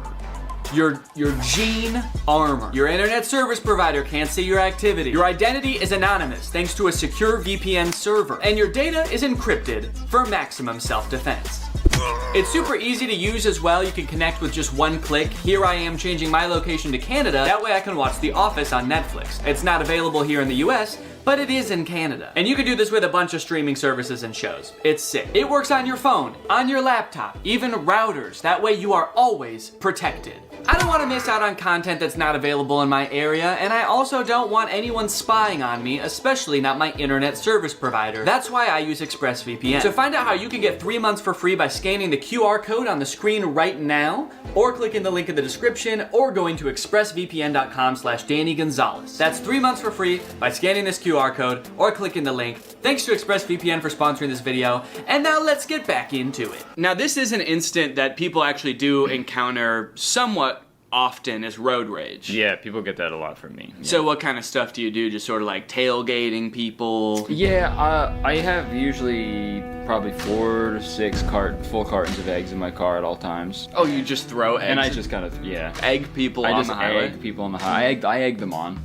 Quite literally. Yo, what are you doing, man? What the hell's your problem? What's your problem? Yo, man, yo, chill. When it comes to self-defense... Oh, he's okay. Yeah, the rest of this video is from heaven. He's just like an angel. So what's crazy about this road rage incident is this guy cuts him off. He didn't even have to stop. I mean, I get that people get super irrational during road rage incidences, but it seems, I feel like this person should be the one who got out to shoot him, because he got cut off. Right, yeah. The other guy cut him off so bad that he had to kill him. It's like, no one can know about this. He almost caused the accident, right? But what did I do? I honked the horn, I fingered him. I missed that part of the video. Yeah, when did that happen? Yo, what the fuck are you doing, Mick? Oh. Yeah, you were fucked up for that, actually. That was super weird. He fingered... What does that mean? Oh, like... You gotta check your ego, man. Don't finger him. Don't him Don't make that guy sing, man. Even though I wasn't technically in the wrong. Wait, hold on. Did you notice that in the video, he had like his wife or girlfriend in the car next to him? And she also got shot? Okay, yeah, so see, there's someone in the passenger seat here. Yeah. But then, as he's talking to the camera... Check your ego. Even though I wasn't technically in the wrong, he cut me off. Oh, she's dead. So this is a real death that happened. Yeah, he's like, luckily I did survive this incident. She did not. Don't worry, the paramedics are on their way. I just wanted to film this video real quick. Luckily, he's a very bad shot. Every bullet hit my wife. I escalated the situation. He felt like he was threatened. Felt like he was threatened? He was in his own car. Yeah, he was fine. That psycho's trying to kill me! I'm gonna kill his wife. He felt like he was threatened and now I'm dead. Okay, yeah, he is dead. Yeah, he's dead. Confirmed. That is canon. And looking at his account, yeah, this is the last video he ever posted. That's not having a self-defense mindset. Be smart. Stay safe out there. Check your ego. Oh my god. Wait, but he checked his ego. Why is he still getting shot? I guess he didn't check. I guess that guy didn't check his ego. Yeah. It's like, come back here and finger me. Finger me, are you... So there's, don't be an easy target. Yeah. But also maintain a self-defense mindset. And I do appreciate that. It's like, try not to get into the situation where you need to be defending yourself in the first place. Right. I think we can all agree that's probably the best self-defense tactic you have available. Belt versus knife self-defense. Yo, give me your money. Stay back, man. Stay back. Yo, is that a knife, bro? Do you know how to use your belt for self-defense? Do you? Yeah, I don't think... Took you like 20 seconds to take off your belt. I don't know if you noticed there, but he had some good tactics to stall the guy. He said, yo, is that a knife? Like he was gonna be interested in what kind of knife it was. Yeah, yo, is that my favorite knife you have? Is that a Swiss Army knife? Damn. Cool, man. Hold on 1 second. I gotta jerk off to this knife. Just kidding. Also, he must have a really big belt buckle. Like how brutally this guy gets hit is actually pretty crazy. I just wanted to show you my knife. Yeah, I was trying to sell this knife to you. That's why I said, give me your money. Damn, look at that wide stance for this too. That's crazy. He's doing the splits. Some fucking psychopath. You mess with the wrong guy. Here's how you defend yourself against a knife. Oh, do. Oh, do. Oh, please do. That's what the mugger says when you pull out your belt. Oh, do. Back, he was that a knife, bro. Oh, do. Oh, do. These are really good captions. Yeah. Okay. I like that they like to start the videos with someone just being brutally murdered. Yeah, it's a good way for audience retention, right? I feel like from now on we should just start our videos with killing someone, like right in the first frame. We just have some poor bastard. Maybe his car broke down on the side. He's covered in eggs. You know, I took him home, and I took him home. And I start my video. I'm like, hey guys. The guy in the headlock is like, I gave him everything. Folks! Yeah. You know what to do when somebody pins you against the fence and stabs the shit out of you?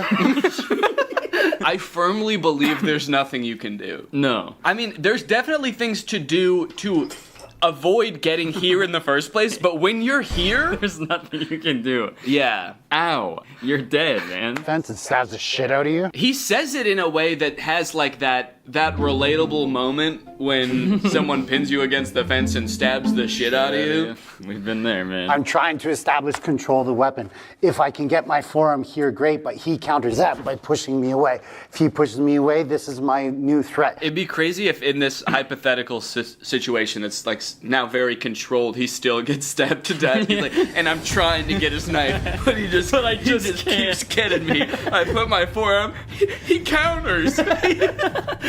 God, this guy's good. This guy's the self-offense goat. I'm moving that out of the way. Now his butt's to me, and I finger him. In the States, shoot him. If you're in Canada, run. He's got a knife. Sorry, buddy. Damn. You're not allowed to shoot him. 3 signs you're getting punched. That one sounds funny. 3 signs you're getting punched. Number 1. Ow! You look like Tom Hardy if I ordered you on Wish. Oh, yeah? Oh. You look like Tom Hardy if I ordered you on Wish. Not Tom Hardy. Right, yeah. So thank you. You look like the face Tom Hardy would make if I ordered you on Wish. Tom Hardy would be like, okay. Do you know the 3 most common signs before someone punches you in the face? Sign number 1, you just told someone they look like if Tom Hardy if they ordered you on Wish. First sign, forward aggression. Second thing to look for is those clenching of the fist. What do you think the third one's gonna be at this point? He's just like cocking his arm back? Yeah, winding it up, I guess. If someone says why I oughta, you're done for. Tension, and they're getting prepared for something that maybe you're not prepared for. They could be getting prepared for something. If they're moving towards you with fists clenched. Well, what could it be? Visual diversion? That's gonna be the third one? What? The third one, they're going to be looking off in another direction, trying to distract you with their eyes so that you look away for that split second so that they get the job done. I may be moving forward towards you, fists clenched. Yeah. But I'm actually gonna punch that guy. Hey, Curtis, let's both go punch that guy. Okay. Oh. Bouquet of flowers. Oh, it's on okay. No. Yeah, really? Here's 3 signs David Copperfield's about to beat the shit out of you. Look at here. What to do if you're pushed? What, you want to go? Jesus. Do you know how to deal with a push? Well, definitely not having as little balance as possible. What, you want to go? Didn't stand a chance.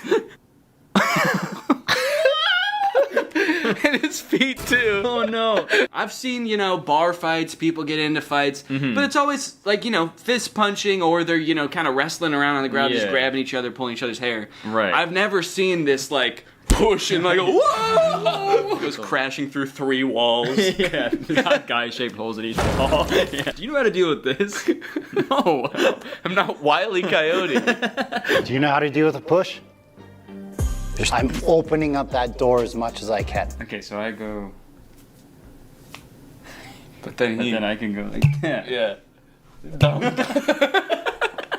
Don't knock each other out.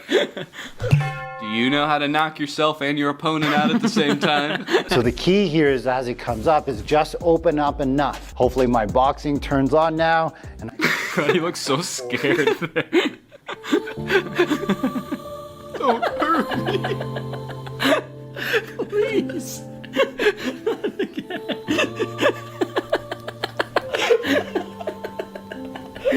Is he actually gonna hit me this time? He's like softly blinking up at me. What are you doing to this guy? He already got pushed, man. He's been through enough. He also just said, hopefully my boxing turns on now. I've never practiced boxing before, but I really hope I know how to box. I hope the skill comes out of nowhere. And I just bring that hand forward as much as I can. Jesus, he was not expecting that second one. Bring that hand forward as much as I can. He's still standing there, I throw another 1 or 2. But that doesn't always work, especially if they're super big or if you were caught off guard. So if you don't know how to do all that he just did, the old wax on, wax off, you can do a soft fall. Okay. That would really throw your attacker off if he pushed you and you actually fell, right? And yeah, that would fucking confuse him like crazy. Now what? I thought he was gonna get closer to me. Suck all that in to minimize the damage that you take. The most vulnerable guy I've ever seen. Quit your job, man. You don't have to be there. When that push comes down and he goes to break fall this time, now he's not there. That's the way you're supposed to fall. Straight into a coffin. Like a fucking vampire. He's suddenly in a suit and palmed. Time. Now he's not there. Now he's not there. Yeah, he is. Where'd he go? I can only look up here. He's like... Nobody make a play. Yeah. Nobody tell him. Also, that night before you go to the bar, look up what color the carpet is at the bar and dress like the carpet. So you fall to the ground, then you sort of scuttle. Like a little crab. Okay, Curtis, so if all else fails and you need to defend yourself, all of the making yourself a hard target didn't work, he pushed you and you didn't fly far enough away, you're gonna need to fight, okay? Okay. The good news is, all you need is 1 punch, okay? You can end any fight with 1 punch, and I'm gonna show you how. Okay. Yeah. I'm excited. Jerking the Lexus. Yo, what are you talking about, You man? cut me off in the chill, parking lot. Chill. Do you know what? Stay right there. Go? Go under my You wanna space, go? man. Do you know how to end a fight in 1 punch? I can see why he hired this guy. He's so good at, like, leaving the frame as quickly as possible. Yeah, he's a pro at that. My space, man. Do you know how to end a fight? He's just gone. Once I felt like my foot was planted enough that I could push off of it, I had to make sure I wasn't showing the punch or creating a tell. This is creating a tell. Loading, shrugging, trying to punch and come out. So the first thing you want to be good at, Loading, shrugging, trying to punch to come out. making sure your arm is... God. I just feel like there's a more tactical way he could be standing in all these videos. Instead of just, like, the most malleable, just... What are you gonna do to me now? I feel like he should be trying to evade it or something. He's just, it's so sad how willing he is. I deserve it. Yeah. And he's like, and don't worry about this guy, by the way, guys, he deserves all He this. deserves all of this. He's a hellish fiend of a man. You should see him off camera. Remember, in self-defense, he's approaching me, I'm hitting him, and I'm trying to get away. He said you're punching him and trying to get away. Yeah, you gotta pick one, I think. Yeah. He's on the ground, you're punching him, and you're like, let me get out of here! This sicko's attacking me! Unhand me! If they're a bigger opponent than you, then you don't just hit them with your arm, you have to hit them with your body. If they're further away from you, you can open up the hand and do like fingers into the eyes. You might break your fingers, but at least you're not going to get involved in a fight anymore. If you train martial arts, use your fist. If you don't train martial arts, use your palm. I thought this was gonna be like a one punch. Like he's gonna teach us how to do one specific punch, but he's like, I don't know, you might want to stick your finger. Let me think.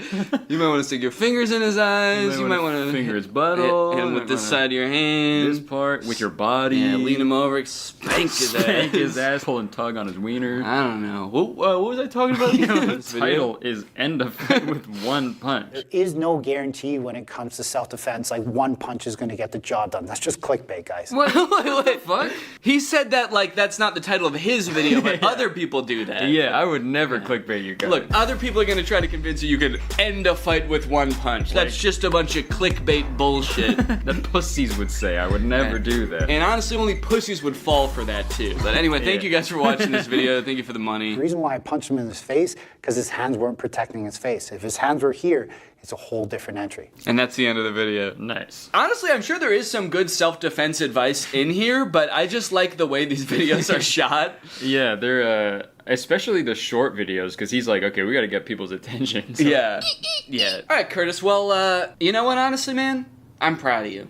Thanks, I feel like man. I can tell that over the course of these past, gosh, I don't know, we've been recording for like an hour. Mm-hmm. I feel like you've really changed, you know? You think? Yeah, I feel like you've taken the initiative. You're no longer an easy target. Honestly, now, you're a threat.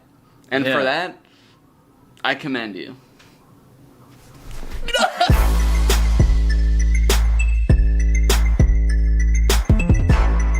What's up, Greg? Hope you're all doing well. Welcome back to another episode of blatantly ignoring the weird-ass decorations in the background of this video. Today I want to talk about a very interesting Instagram account that I found. It's a boy named Kristen Hanby, and another account for his friend Jack O'Doherty. O'Doherty. I don't know how to pronounce it. They're just a couple of young guys, just a couple of young lads, blokes if you will, from England who love a good prank. They love a good prank, they love a good challenge, and they love a good laugh. But their videos stuck out to me because they're all really, really similar. Like they have this formula, and every video is down to this formula, and it seems like a lot of them are fake, which I suppose is pretty par for the course for most Instagram pranksters, but these ones are pretty special because they're just so goofy. Let me give you an example of one of Kristen Hanby's videos. This is one of the first ones I saw from him, but this one's actually different than most of his videos. This one is a prank video called Beep for a Blowjob on My Taxi. He got so mad. So I don't know about you, but I've always thought when getting into a taxi, man, if anybody, these guys deserve to get pranked. Just guys driving a car, trying to make a living, just doing their job, probably not making all that much money. These are the guys that deserve to get pranked. My favorite way to tell that a video like this is fake is when the picture they use for the thumbnail is something that doesn't happen in the video. You can see he's like this, looking at the picture, clearly posed with his friend on his left side. Also, the license plate of the car is I love cash, which definitely isn't a real license plate that any taxi would have. And you'll see that this pose happens nowhere in the video.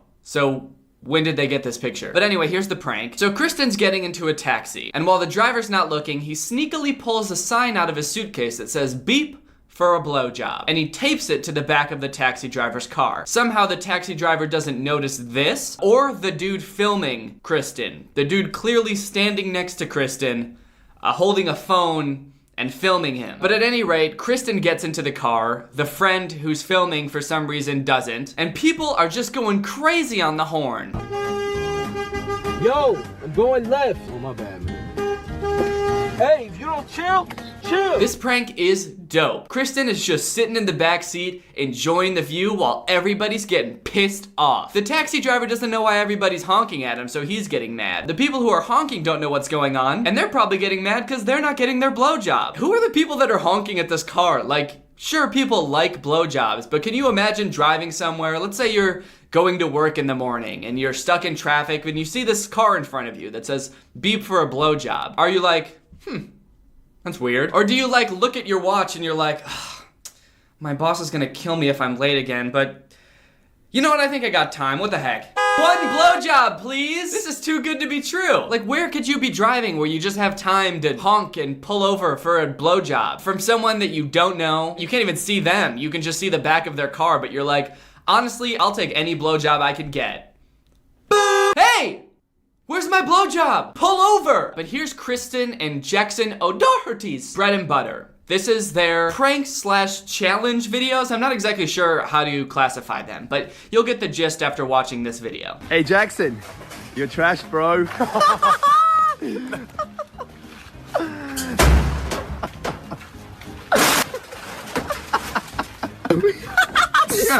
So they just have lots of little challenges like this, where if you're walking with your friend and he says, hey, you're trash, bro, and you're near a trash can, you have to jump into the trash can. You have to. I mean, what are you gonna do? Not jump in the trash can? Pussy? So it's just a funny little prank. It's a great way to get your friend all stinky and mad. All of these videos are like a compilation of them doing the prank to each other multiple times. They always catch each other off guard when they least expect it. Yo, Hamby, you're trash, bro. You are absolute trash. Get in there. Yuck. You are trash. My tongue touched the bin. Yeah. Why was his tongue out? Why did he jump into a trash can like, ah? Everybody knows that if you're jumping in a trash can, you close your mouth. They teach that in 2nd grade. So this little challenge is pretty harmless. It's just jumping into a trash can. The worst that could happen is, I guess, licking the inside of the trash can, which I didn't think was something that could happen, but I guess that is the worst that could happen. Here's another little challenge they do. It's called the You're on Fire challenge. Now, I had never heard of this challenge before, but they make it seem like these are all real challenges that people do to each other because they just immediately know what they mean when they say it. Like when he said, you're trash, he was just like, oh man, and then he jumped in the trash can. I'd never heard of this challenge before, but they obviously have, and they take them very seriously. You don't just not do a challenge when you're hanging out with Kristen and his boy Jackson. Check it out. Yo, Hamby, you're on fire, bro. No, I'm not. You're on fire. On fire. I like how he caves so quickly. You're on fire, bro. No. Yeah, you are. Okay. Sploosh. So this challenge, when someone tells you you're on fire, you have to quickly jump into the nearest body of water. It's pretty impressive how quickly he identifies the nearest body of water. Like, he doesn't take a sec to look around. He's just like, I'm on fire. Okay, here I go. And jumps right into the nearest fountain. So it's either planned and like they knew that this was the fountain he was going to jump into, or they just do this so much where he's just like, he's constantly got this like index of like, okay, what's the closest fountain to me right now? If someone tells me I'm on fire, where do I gotta jump? Another weird detail of these videos is that these dudes are always just walking around. It's hard to tell what they're doing or where they're going because they're just walking around together, and you'll notice that somehow they never have like their wallets on them, and a lot of times they don't even have their phones on them because, you know, if they did, they would probably take them out of their pockets before jumping into the water, but they don't do that. So they're just like walking around these shopping centers and very public areas without their wallets or phones. So like, what are they doing? I felt like when I thought of this weird detail in the video, I was being a good sleuth. Like I was like, hey, wait a minute. What are they doing just walking around these areas? But now that I'm saying it out loud, I realize I sort of sound like I've never heard of just going for a walk before, like a recreational walk. I just find it a little weird and suspicious that they do it so much, I guess. Why, who walks? Ugh, dude, who walks?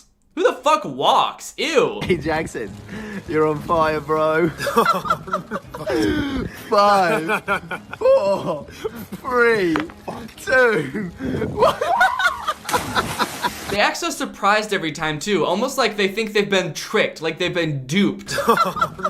They're always like, oh man, you got me. I was not expecting you to say that thing that you could literally say at any moment. You really tricked me into hearing you say those words. I thought it was safe. Oh, you duped me, dude. You genius. You mastermind. I wonder what happens if they don't do it, because they really commit to these things. Like they were just eating or something, even though they don't have food in front of them. So I don't really know what they were doing. But he just abandons whatever he was doing to jump into this river. Like I wonder if there's some sort of penalty to not doing the prank. Like Kristen is counting down while Jackson is getting ready to jump. Like, what's he counting down to? He's like holding the phone and he's got a gun right behind the phone. He's like, come on, dude. 3, 2, 1. And Jackson's just like, oh man, don't shoot me, dude. All right, man, here I go. Sploosh. So that challenge is like a pretty big inconvenience. If somehow your friend dupes you into hearing you say you're on fire, then you have to get all wet, and then you're a soggy little boy for the rest of the day, which is pretty inconvenient. But they get even worse. These challenges go further into like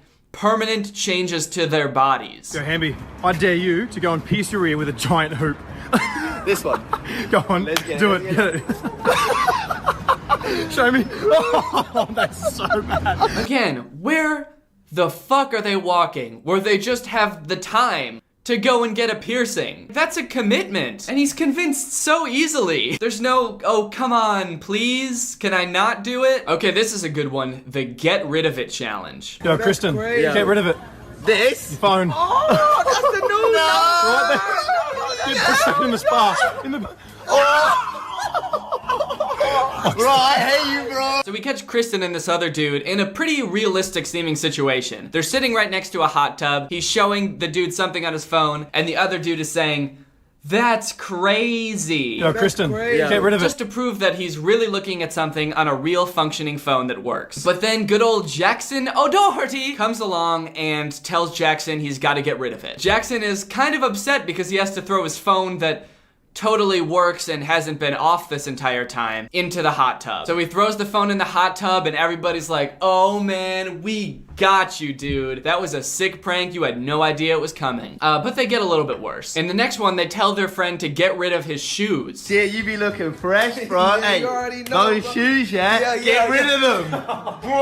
So instead of just taking them off his feet and tossing them into the garbage, he takes them off his feet and tosses them into a busy street. I like how everyone immediately knows like what the prank means. Like it's just universal. If you're holding something and someone comes up to you and says, "Get rid of it," you throw that shit as far as you can. You don't have any say in the matter. Everybody knows that. And you definitely don't have to ask what it means, ever. Just try it with anybody on the street. Just go up to them and say, "Get rid of it." Hey Laura. What? Is that your dog there? Yeah. Get rid of it. Do it. It's your dog too. Yeah, I fucking hate it. You know what really perplexes me with these pranks is like how reluctant they are at first. Like they're like, "Oh man, no, I don't want to do that." And then it cuts to like 2 seconds later and he's just like going all out, like way above and beyond what he had to do. Because if it was me, even if I had to throw them off the balcony, I would have taken them off and tried to like gently drop them onto the sidewalk or somewhere soft, or I could just go downstairs and pick them right back up. Because they're my shoes and I want to keep my shoes. But this dude is like, "Oh man, I don't want to get rid of my shoes." Well, okay. And then he just chucks them as hard as he can into the middle of this busy ass street. There's like cars zooming by at 40 miles per hour. It almost looks like he's trying to hit the cars with how he throws the shoe. He's like, "Well, I'm already going crazy and losing my shoes. I might as well cause a car accident too." He goes from like, "I don't want to lose my shoes" to "I'm gonna cause a car accident" like that. It's crazy how they just flip on a dime. Y'all motherfuckers crazy, man. And then he says that Kristen and Jackson are crazy.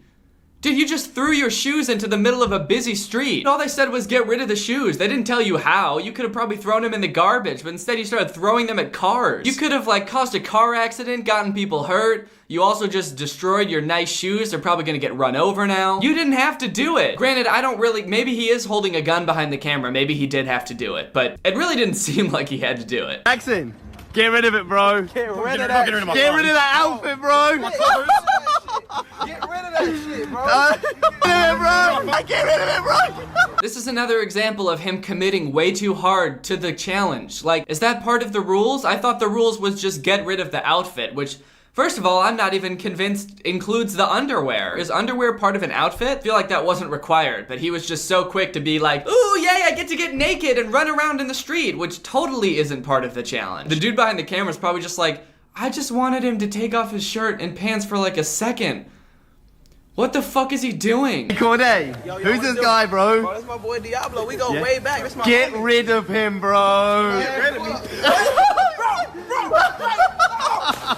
How weird is this interaction too? Like you don't just go up to your friend at parties when they're with someone and just be like, "Hey, who's this guy? Who's that?" Who's this guy, bro? Bro, that's my boy Diablo. We go way back. And I love how this dude immediately just starts telling his entire backstory. "Oh, this is my homie. We go way back. We first met in the 6th grade. We actually bonded over Pokemon." Really weird interaction to start this clip off, but then he tells him to get rid of his friend. And the dude's reaction is hilarious. Get rid of him, bro. Get rid of me. He hears his friend getting told to get rid of him by some random person. And his reaction is just, "Get rid of me? What the? What? Wait, get rid of me? What?" Fantastic acting, 10 out of 10. And then he just like goes limp and slings himself over his friend's shoulder and lets him throw him into the pool. That's kind of sweet, honestly. It's just like, I don't know what's going on or what get rid of it means, but damn it, I trust my friend, and I'll let him pick me up and take me wherever he wants, because he probably has my best interests in mind. Sploosh. All the get rid of it challenges are kind of mean. Like, it's like, get rid of your phone, break your shoes, get naked in public. I like to see one that's kind of like inspirational. Hey man, you know any doubt that you might have that I don't love you? Get rid of it. I want you to get rid of that shit right now. Here's another challenge called the spider challenge, where if your friend tells you you've got a spider on you, you have to take off all your clothes because you gotta get rid of the spider, you know? Yo, Handy, bro, there's a fucking spider on you, man. There's a spider on you, bro.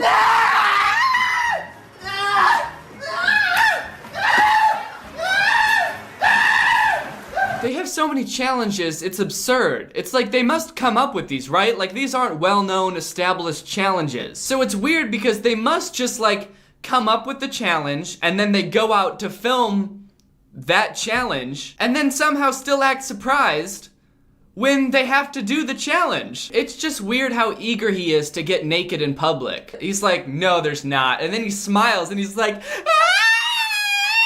Like, how does he decide to get naked so fast? He requires no convincing. I would require a lot of convincing to get naked in a Starbucks. It wouldn't just be like, hey, we're doing this silly challenge, so you have to get naked at Starbucks now. But they're just like, bro, you have a spider on you. No, yeah, shit. Hey, Jackson, there's a spider on your back, bro. Bullshit. There you go. Hey, get it off! Get it off, bro! Why are they always walking in a single file line?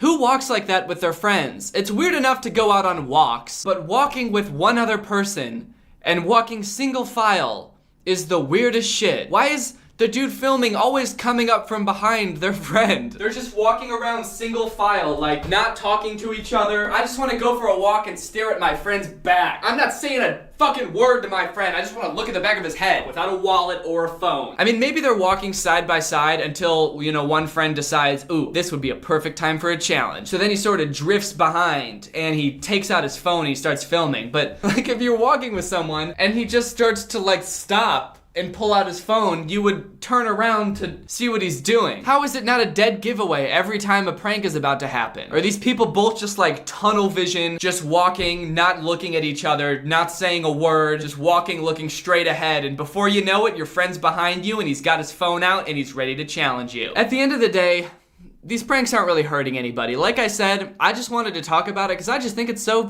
fucking goofy. So sure, it's probably fake. Sure, it's a little bit cringy that they just make the same video over and over basically, but you gotta respect them because they are on that grind. And if there's one thing I respect, it's people who are on that grind. Anyways, guys, I hope you enjoyed this video. If you're new here, make sure you subscribe and turn on my notifications to join Greg. Greg is my fan base on YouTube, but it's more than just a fan base, it's a family. A lot of other YouTubers talk about having a family on YouTube, but this is a real family. If you subscribe and turn on notifications, you will get an updated birth certificate in the mail with your new parents, me, and that little guy. You'll receive it in the mail in the next 3 to 6. So if you want to join Greg, all you have to do is subscribe and turn on my notifications. If you want to get some Greg merch, go to dannygonzalez.store or visit the link in my description to get some of that and show your support for the realest family on YouTube. The only family on YouTube. Thank you, Cats Are Purple 2, for turning on my notifications. You are truly Greg. I'll see you guys next time with a really interesting video where I climb up to the top of a tree to get a cat who was stuck up there, but it wasn't actually stuck, and it was all just a trap so that the cat could steal my kidneys. Bye! Whoa. My new YouTube video is doing really well. And I'm getting subs like crazy. I must have really figured this YouTube thing out. I mean, if I just keep doing this, I'll be a YouTube star in no time. Well, as long as nothing gets in the way of me posting videos. Time to sit back and relax with a nice warm beer to celebrate my pending YouTube fame. Gosh, I feel like nothing could go wrong right now. This is pretty good, actually. What is this? Forget juice. That's a weird name for a beer. Oh god, I don't feel so good. I hope this doesn't impact my ability to make YouTube videos.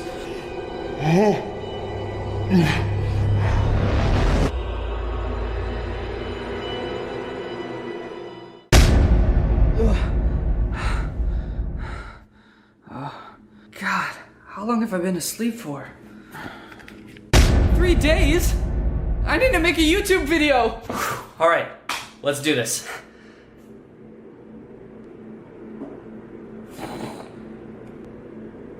Where's the camera?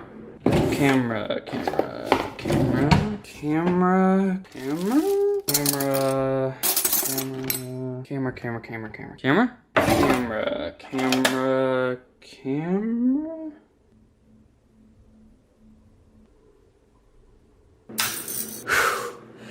Hey, alright, Danny, come on, you can do this. You know how to make a video. You've made dozens of them before. Hey, what's going on? I don't know how to make videos anymore. I forgot how to make videos. What do I do? How to make video. Step 1, press record. What's going on, guys? What's up, guys? What's happening, people? What's happening, guys?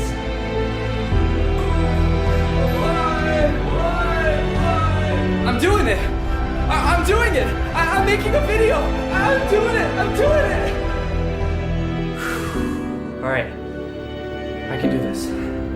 I put in the work. I practiced. I know how to make a YouTube video. I just have to press record and start talking.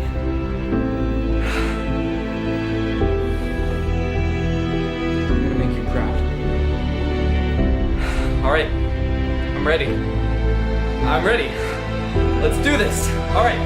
3, 2, 1. What's up, guys? It's me, Danny, back with another hilarious video, and today we are going to be reacting to Jake Paul's new song, the Jake Pauler song. I hope you liked that little video explaining why I haven't been posting videos lately. None of it's true, but I hope you like it. The real reason I haven't been making videos is because I have this autoimmune disease that made it so all of my joints were swollen and painful for a really long time. But for a while I couldn't walk or get out of bed, so that makes it kind of hard to make YouTube videos. So I'm feeling a little bit better now, so I'm gonna start posting more videos here on JakePaulHate.com, or sorry, YouTube. So let's just dive right into it, because there's this new song called the Jake Pauler song by Jake Paul, and I just want to dive in and take a look and analyze this thing because for reviews. So it's actually pretty funny. So let's go ahead and watch it. I'm sure a lot of you have already seen it, but let's go ahead and watch it.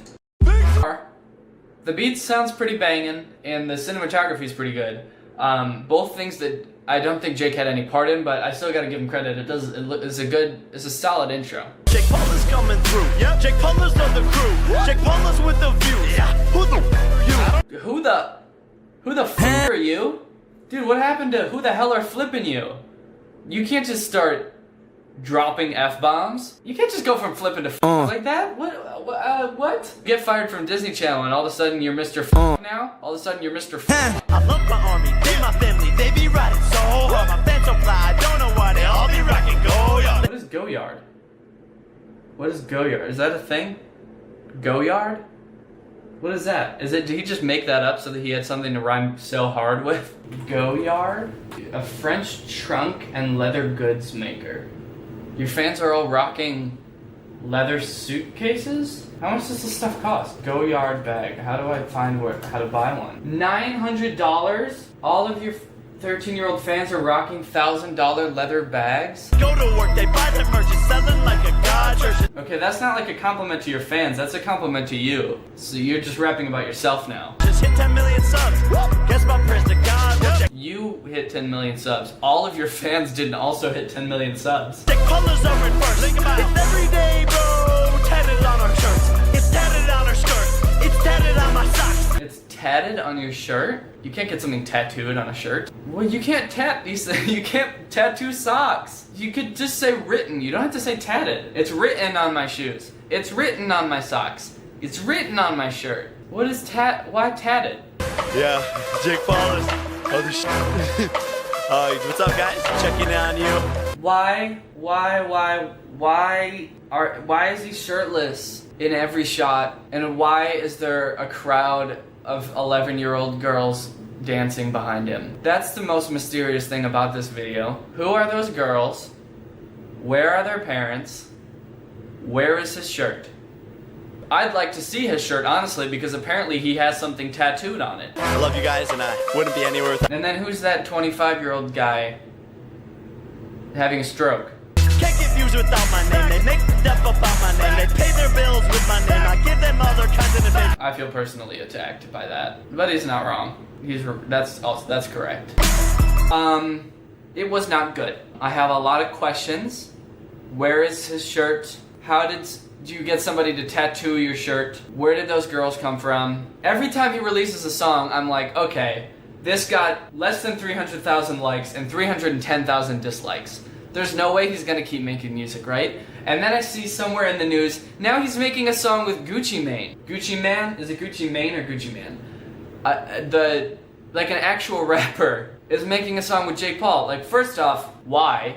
On both sides. Jake Paul, your 11-year-old fans do not listen to Gucci Mane. And also, Gucci Mane, what part of your demographic overlaps with Jake Paul's fans? You can say what you want about how clever the song was, or about how bizarre the video is. The Jake Paulers really are a great fan base. And it makes me mad because, like, where's my fan base? I know you guys are there and you're watching this video, but, like, we don't even have a name. I think I said in a video, like, months ago that our name is, the Goons. We are Goons. That was a reference to my old Instagram handle, Danny Gonzalez, and my old Twitter handle, Danny Gonzalez. But I got those changed, so now I'm Danny Gonzalez on both, so now it doesn't even make any sense that we're the Goons. What is that? What does that mean? It honestly sounds pretty stupid. We need to step up our game, okay? We need a new fan base name. We need a strong name, because we're the strongest family on the internet. That's true. See, I don't have a name, but whatever we are, we're the strongest army out there. We need a name that makes everybody want to be a part. So let's, you know what? I'm gonna Google strong names. 8 strong and powerful baby boy names. Gregory. Greg. That's a good strong name. What do you think when you think Greg? You think strong?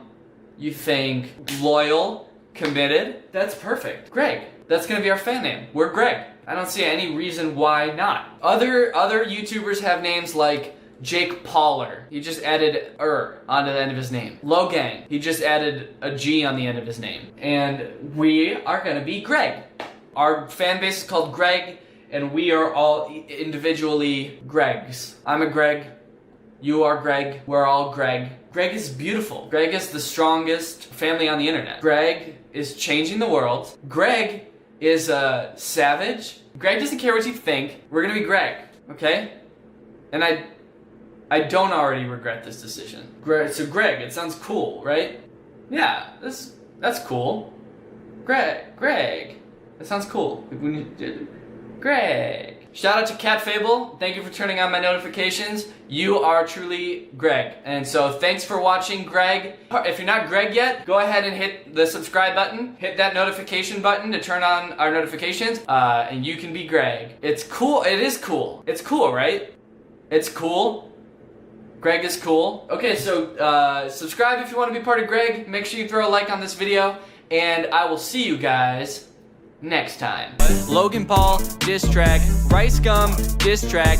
All getting millions of views. At first I'm like, what the fuck's up with these dudes? Till I saw they were getting views like cheaper seats. I know that I'm an all-around really nice guy, but why nobody wanna beef with me? I see these other guys roasting each other and raking in views. The channels are flourishing, so if you think I get mad if you roasted me, I can endure it, man. I would encourage it, honestly. What's up, Greg, and welcome back to another episode of Daddy Wanna Bang.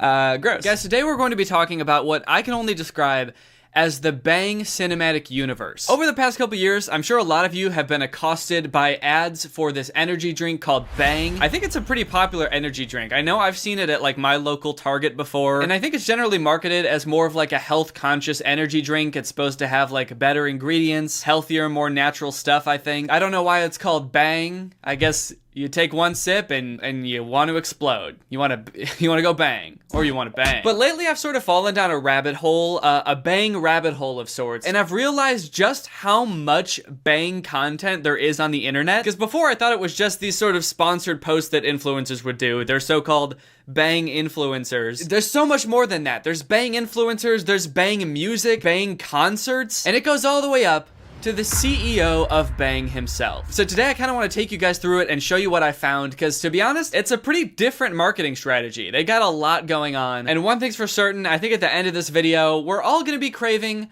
a sip of that bang. Okay, so let's start off with this TikTok that was on my For You page recently. It's by this dude named Antonksme. It's called She Likes to Play Games. Hashtag Bang Energy, @Bang Energy, @Bang Energy CEO. Hey, babe, can you come crack my back? You know, if you keep doing this, you're gonna get hurt eventually. Probably. Are you good? Wake up, wake up. Stop. Quit playing. Quit playing. Okay, wake up. Wake up. Hey, why do all the comments on this TikTok say it's staged? What does that mean? There's no way this is staged. What the hell? I like that his reaction to supposedly thinking he just like broke this girl's spine is like, are you good? Are you good? Wake up, wake up. Stop. Stop. Cut that out. What are you doing? That's weird. Also, I like that this appears to be an advertisement for this energy drink, and the way it's being advertised is like, fuck, I think I just killed my girlfriend. Should I call 911? Or take a sip of this bang? But also, is it just me, or does this dude not even take a sip of the bang? It kind of looks like he doesn't like how bang tastes, because he's just kind of like, yep, that's enough for me. I think that's enough bang for me today. He's like, look, they're paying me to tag them and show the bang in the video, but they're not paying me enough to taste this shit. No. Plus, then I wouldn't have any to pour all over my girlfriend's corpse, which is what I'm going to do next. Are you good? Dad's dream was always to have a huge TV, and I ended up breaking our old TV to surprise him with the one he wanted. Hey, Dad, I have a surprise for you right over here. Wait, okay, hold on. What? I feel like we just skipped over a lot of exposition. We're just gonna whiz past all that?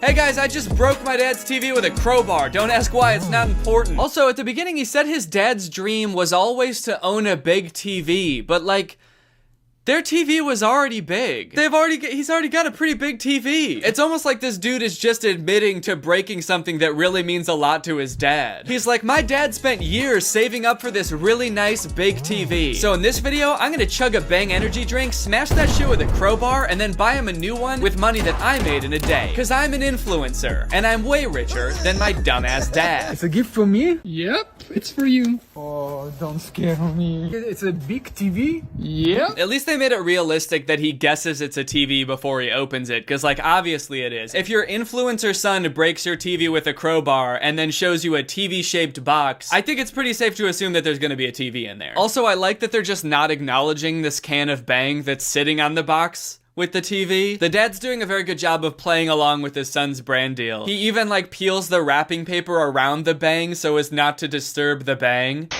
Are you happy, Dad? I'm very happy. Well, that was a nice heartwarming video, I suppose, but I do feel like both of these Bang Energy ads didn't have anything to do with Bang Energy. Come to think of it, I don't think they've said anything about the Bang Energy drinks, like what it is or what it does. But that's okay, you know, I'm sure we'll get to the bottom of it eventually. Let's watch a couple other videos about Bang Energy from other influencers, Bangfluencers, and see if we can get any more answers. Okay, there's this one by this dude named A. Patrick called I Can't Believe He Actually Drank It. Again, @Bang Energy, @bangenergy.ceo, hashtag Bang Energy. So in this one, which is also definitely not staged, this dude Patrick is doing push-ups outside on a hot summer's day in a sweatshirt and jeans, which seems like a weird combination at first, but the jeans are ripped, so at least there's some ventilation. Then his friend comes along and sees this can of Bang sitting next to Patrick, and he takes a sip of it, because we all know you can't resist a Bang. But then Patrick gets up and wrings his sweat towel into his can of Bang, and his friend is like, oh, gross! You were pouring your sweat in that can? You know how when you work out and you got your sweaty sweat towel, you wring it into the tiny opening of a soda can? You know how that's a normal thing to do? Even though there's like a pool right next to you, or you could just wring it out onto the floor, you wring it out into a little can. That way later when you're thirsty, you can drink it back to get all that water you lost. So wait, what kind of ad for an energy drink is this? Because when the friend drinks the Bang, he's not like disgusted by the taste. He sort of just nods like, yep, that's what Bang tastes like, yummy. And then only when he realizes that it's his friend's sweat, he gets grossed out. So, does Bang just always taste like sweat? Maybe he's like, oh, gross, my friend's sweat. I only like Bang, which is made out of sweat, but not his sweat. It's the CEO's sweat. That shit's good. Also, is that guy's feet okay? A lot of you are probably familiar with Q Park. He's a massively popular creator, and apparently, he's a Bang influencer as well. Because I clicked on the hashtag Bang Energy on TikTok so I could watch all of the Bang related content, and this TikTok by him is at the very top of the Bang Energy hashtag. Go, Daddy, go. We got to get out. Go, Daddy, go.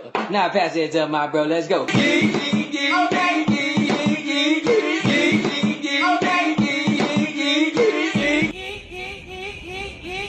If you had to guess how many likes that TikTok has based on what you just saw, what would you say? Take a second to think about it and then write it down on a piece of paper. And then take that piece of paper and crumple it up and stick it up your butt. Because this video has 18 million likes. I think this might be the most liked TikTok I've ever seen. I'm not even exaggerating. I don't think I've ever seen a TikTok with more than 10 million likes, let alone 18 million for Go Daddy Go. Is this all you have to do to have like the most liked video ever? Just like take a can of Bang to the streets and hump? I mean, don't get me wrong. I liked the video.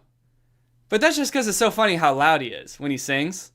And how he dances. Hey guys, can we get this video to 18 million likes, please? I don't know how to do the thing with my butt, but just I think it's good enough. Just like the video. So after watching these ads, there's a couple things that strike me as pretty odd, even for such a revolutionary product like Bang. First off, we can all agree that these are almost definitely ads, right? These are, I mean, the people aren't just like posting these because they love Bang. They're definitely sponsored and being paid by Bang to post these. Because in every one, they like make sure to prominently display the Bang can, they tag Bang, they tag the CEO of Bang. But the weird thing is they don't ever say what Bang is. Like there's no talking points for that brand deal. Like every time I have a brand deal, there are very specific things I have to say about the product because the company wants people to like know and learn about what I'm advertising for them. But in all the TikToks you just watched, they never even so much as say the word Bang. In fact, they kind of don't ever even acknowledge the Bang. They're just like holding it close to the camera but not saying anything about it and just kind of being like It's kind of bizarre. I feel like there must be something weird going on behind the scenes or something. What's up, guys? Today I'm gonna be pulling an epic prank on my friend. I'm gonna be peeing in this delicious can of Bang. No! Oh, yeah. This delicious can of... Thank you. Dude, I don't understand. If we're doing an ad, why can't we just say Bang? Hey! What are you trying to get us both killed? Let's just get this over with, alright? Just pee in the can, and then I drink it. Nobody's gotta say the B word. Oh, come on, dude. What, you think we're gonna get killed for saying Bang? What? No, no, no! You fool! Look what you've done! Oh, no! What? They've got snipers on the hill. We got visuals on the target, over. It's too late now. We're sitting ducks. Alright, kill him. And that's how it all ended. There was nothing I could have done. But at least when it was all over, I went out with a bang. Whoa, wait, what are you guys doing in the studio? You said it again, motherfucker. No! What you said? For legal reasons, all that was a joke. And and this whole video is a joke. Also, it's kind of weird that they tag the CEO of the company in every sponsored post too, isn't it? I'm just imagining like doing a video for HelloFresh and them being like, hey, so we actually don't want you to talk about the product this time. We just want you to talk about our CEO. Can you just like tag him and hype him up a little bit? Oh, also, a lot of these might be illegal, because even though they're very clearly sponsored posts, they don't disclose anywhere that they're an ad. Now, full disclosure, I'm not a lawyer, and I don't know the Constitution. And I also, you know, have no way of knowing the kind of deal that these people have worked out with Bang. But just speaking from, like, what lawyers have told me, it is against FCC guidelines to post an ad without, like, the hashtag ad or hashtag sponsored or disclosing that the video is an ad in any way. So unless they're exploiting some like legal loophole that I don't know about, or they have some like really weird deal worked out with Bang where they don't pay them and they just send them energy drinks, then it seems kind of sus to me. Hold up everybody, because you know what time it is? It's time for a Bang taste test. I've already finished filming this video, but I got kind of curious about what they actually taste like, so I went and got one, and so I can do a little taste test, because I'm sure you guys are probably curious too, right? You probably want to know what Bang tastes like. So they had a bunch of different flavors. They had like a peach flavor, birthday cake flavor. They had a ton of different flavors, and all were pretty descriptive, except for this one, which is called Radical Skedaddle. What is it called? Yeah, Radical Skedaddle. So I got this one because I thought it had the best name, and because I want to know what Radical Skedaddle is supposed to taste like. So up top it says super creatine, ultra COQ10 EAA aminos. I don't know what any of that shit means. All right, well, bottoms up, bangs up. Oh wow, you know what? That's actually surprisingly good. Holy shit, it's kind of good. It does kind of have that like energy drink flavor that you get from like a Monster's Energy or a Red Bull or something. So if you're not into that, you probably wouldn't like it, but I'm surprised. I thought it was gonna taste like shit, but it's actually kind of good, so I feel kind of stupid now. Okay, update time. It's been maybe 20 minutes and I've been sitting here editing this video and I've sipped maybe like a quarter of the can. I've sipped probably about that much. And I feel like I'm on a different planet. I don't know how much caffeine is in this thing, but I feel like I'm like shaking. I feel like I have to go run 10 miles right now. I think my hand is actually shaking while I'm recording this video. I'm on like a different plane of existence right now. It tastes pretty good, so I don't want to stop drinking it, but I also... Alright, well that's the end of the taste review. I am kind of running on an empty stomach right now, so maybe that caffeine is just like going straight into my veins. But anyway, that's the review. Tastes decent, transporting me to another dimension. 5 out of 10. Now let's take one step further down the rabbit hole. We've examined the surface of this whole scheme, the Bang influencers, the maybe illegally advertising Bang influencers. Let's take one step further down to Bang Energy's CEO. You've seen him tagged in all these posts. You're probably wondering what he's like. Why is he involved in this equation at all? So I went through his Instagram. A lot of his content is pretty mundane stuff. He's got like health and fitness related content where he's giving advice on like what supplements to take and why Bang Energy is so healthy because of all the ingredients it has in it. He's got pictures of him and his family where they're all dressed normal and he's dressed how I wish I could dress in middle school. Like this picture from Christmas morning, they're all wearing like nice Christmas pajamas, and he's wearing a backwards Bang hat, a Bang Christmas shirt, this gold chain which actually has a giant ass Bang emblem on it, and these absolutely sick Bang sneakers. This dude is dripping with Bang, and I mean that metaphorically. He's not actually dripping with the energy drink, although it wouldn't surprise me if he also bathed in Bang. Oh, there's also all these videos of like what, I'm really not sure what they are, but they seem like just Bang concerts, where there's like a ton of people in the crowd. The CEO of Bang is up on stage, of course, with that big chain, that big Bang chain. There's dancers up there dancing in Bang uniforms. They're like shooting money into the crowd and they're blasting this music that's talking about Bang. I got that Bang you want, Bang you want, give it to ya. So I don't know what's going on with that. I guess that, I don't know, Bang has this like really loyal cult following that goes to all these Bang raves. The people in the crowds in these videos look like they're having the time of their lives. There's also all these cool videos of the Bang CEO shirtless working out. Yeah! These are my favorite ones. If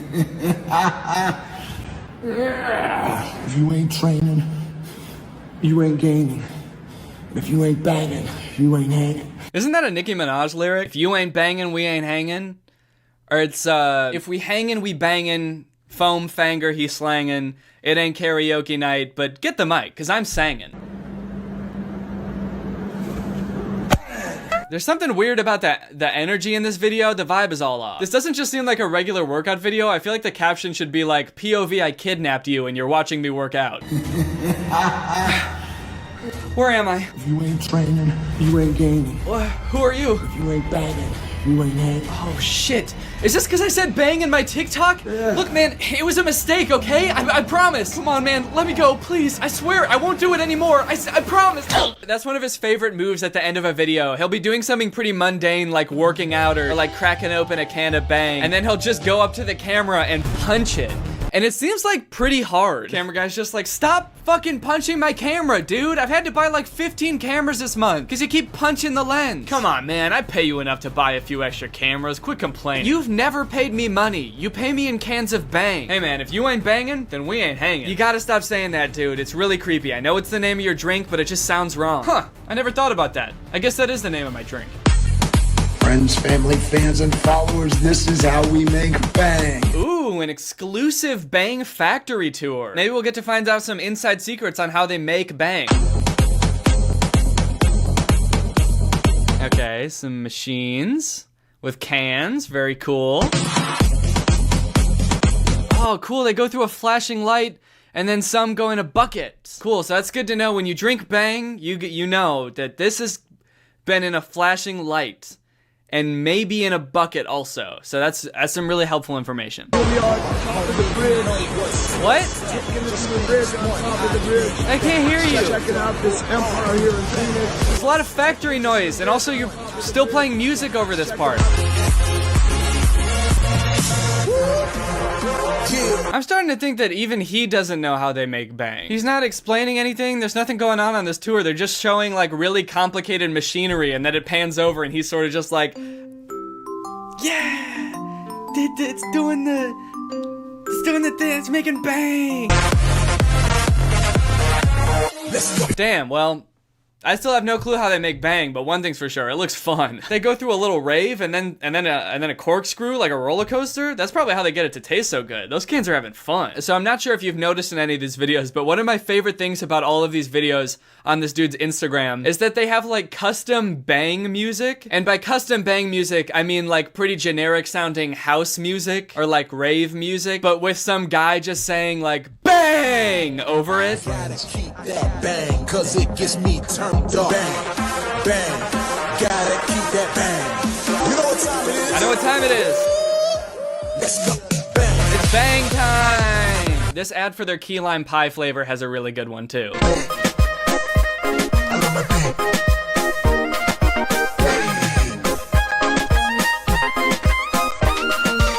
Why does it sound like he's like whispering into the microphone, like he doesn't want to be caught making the song? Bang. Bang. Sweetie, what are you doing in there? I swear I love it. I swear I love bang. Are you talking about bang again? And fun fact, I actually looked it up, and Bang Energy is an artist on Spotify, and they've got like a few albums of music that's just like party music that talks about bang. One thing that I think is really funny is their top 3 songs are called Let It Bang, Let the Beat Bang, and Let the Beat Go Bang. Alright guys, well I hope you enjoyed this dive into the Bang cinematic universe. Now it's time to talk about our sponsor, HelloFresh. This video has been sponsored by HelloFresh, America's #1 meal kit. No matter what's going on in the world, whether there's a pandemic or not, everybody gotta eat. That's my catchphrase, I say that all the time. Everybody gotta eat. Everybody gotta eat. But in order to eat, a lot of times you gotta cook, or you gotta go out and drive somewhere and get something to eat. And both of those things, to me, usually aren't very fun. But HelloFresh takes a lot of the stress and the prepping out of cooking and actually makes it a pretty enjoyable experience, which is why I love HelloFresh. HelloFresh recipes are delicious. They have a huge variety of recipes, so you get something new every week. Plus they have low-calorie recipes, carb-smart recipes, vegetarian recipes, and even pescatarian recipes, so there should be something for everyone. Like I said, they take a lot of the stress out of prepping and cooking your meals, so you can get dinner on the table in as little as 30 minutes, sometimes even 20 with some of their quick and easy options. Another reason I really like them is because it's a pretty sustainable option. Since they pre-portion all the food they send you, that means less prep time, but also less food waste. And HelloFresh's carbon footprint is actually 25% less than store-bought grocery meals. It's super flexible. You can easily add meals, you can add lunches, you can add extras, easily change your delivery days or food preferences. And if that wasn't reason enough to love them, they donated over 2.5 million meals to charity in 2019. And this year they're stepping up their food donation game amid the COVID crisis. So if you want to check them out, then go to HelloFresh.com and use my code 10TrulyGreg to get 10 free meals, including free shipping. That's HelloFresh.com and code 10TrulyGreg to get 10 free meals plus free shipping. That sounds like a great deal to me. We've used HelloFresh quite a bit during this pandemic, which is why I'm really happy to have them as a sponsor. So thank you to HelloFresh for sponsoring this video, and thank you to you guys for checking out HelloFresh. All right, well, I hope you guys enjoyed this video, and since this will be the last video of the year, I hope you enjoyed this year of videos. If you enjoyed the video and you're not subscribed yet, consider subscribing and turning on my notifications to join Greg. The second you subscribe and turn on my notifications, you are legally Greg. Not only does your name legally change to Greg, but your lifestyle also changes to Greg. All right, well, since it's the last video of the year, I'll see you guys next year. Or will I? Bye! This video is over now. Go find something else to watch, or just watch this video. I know we had a lot of fun, but you can't stay on this end screen forever. No. This video is over now. So why are you still watching this?